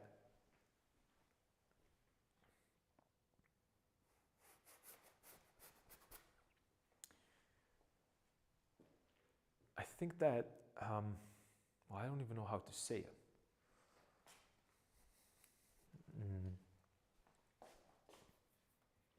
Give me a second. Let me think about this. Let me think about what I'm actually trying to say, so it has a, so it makes sense. Yeah, let's maybe that's something that we could do as an experiment sometimes.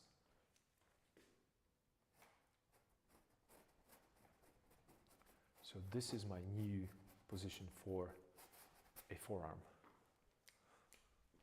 Oh, nice. Oh, it's just okay, cool. And I could bring lighter value here to show, or more saturated value rather, maybe even lighter. It doesn't need to be that light because we're already going to pick up on that. And there's going to be a shoulder, like a top plane right here. Maybe top plane right here. And the reason why I want to have there, it needs to be bigger. It needs to get bigger. The shoulder needs to get bigger. It's too small. It's okay. That's cool. But at least we have an idea.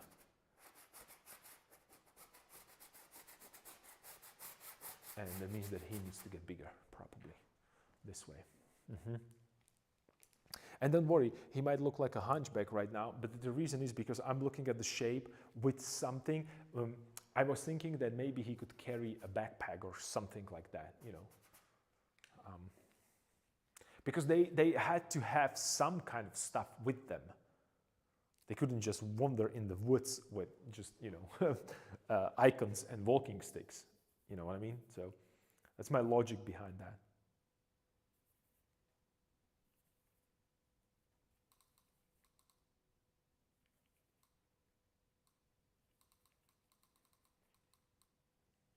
So let me see what I can do here.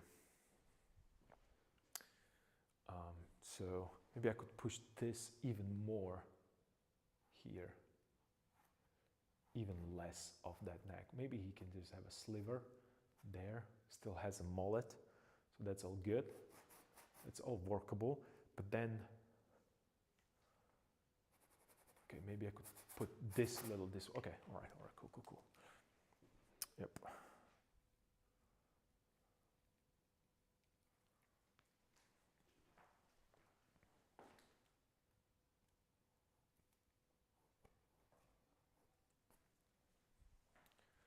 There's a background right there.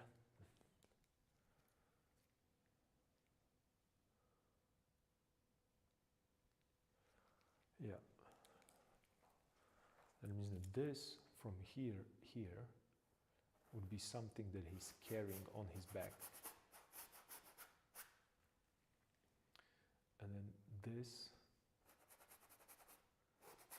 could be his arm.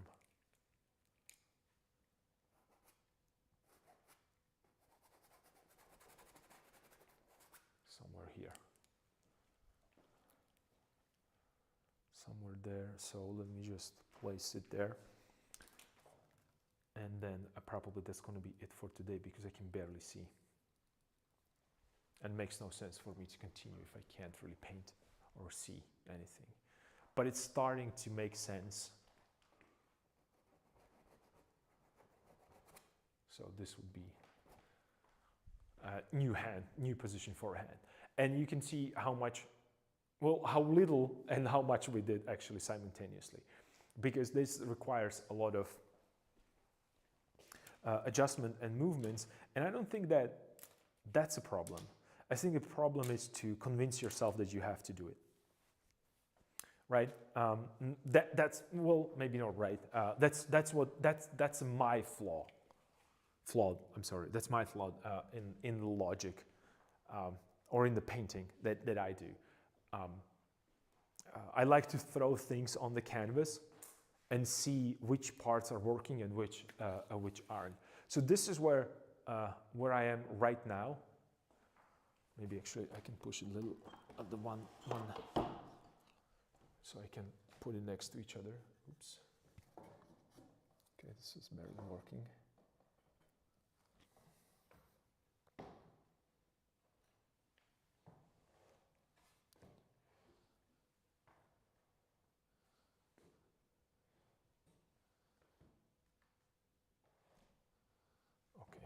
That's fine. Just to see it together. Nice, cool. Yeah.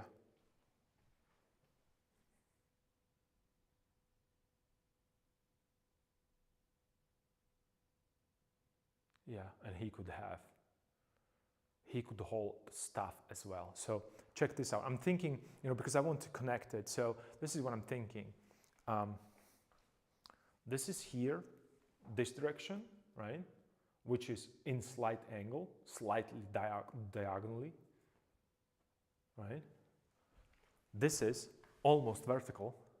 So I can give him something that he's holding maybe this way, somewhere in between. So I have a continuation like so. Like, when you think about windshield wipers,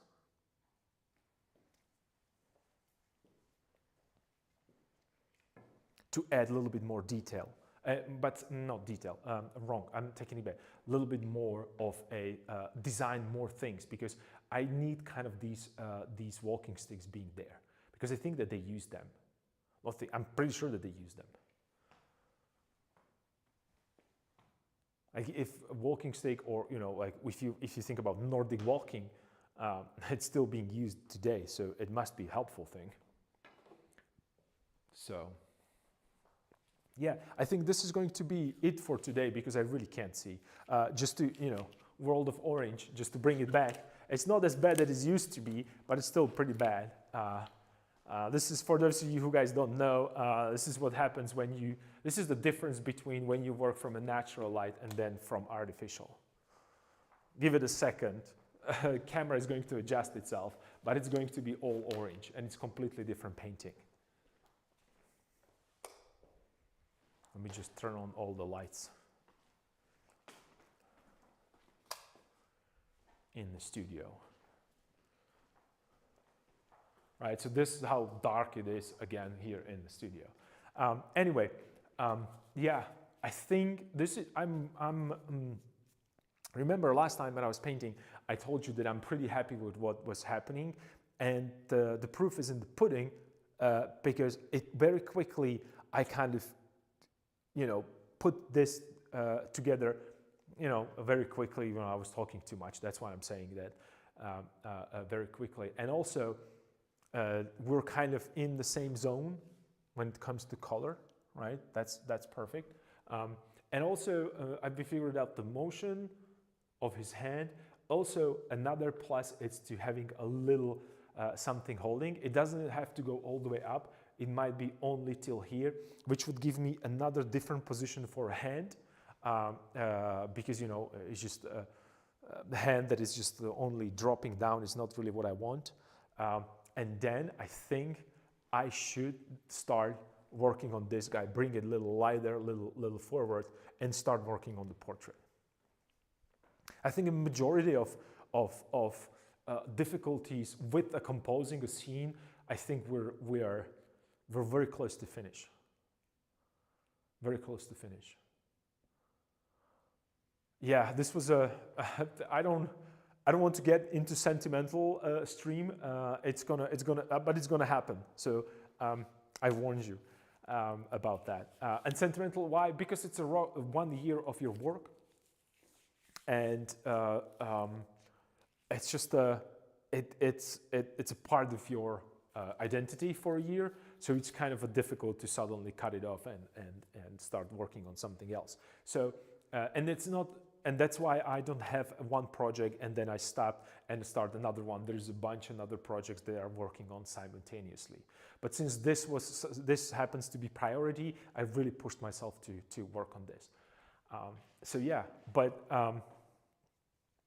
that's still, you know, I still need at least a month or two to bring it to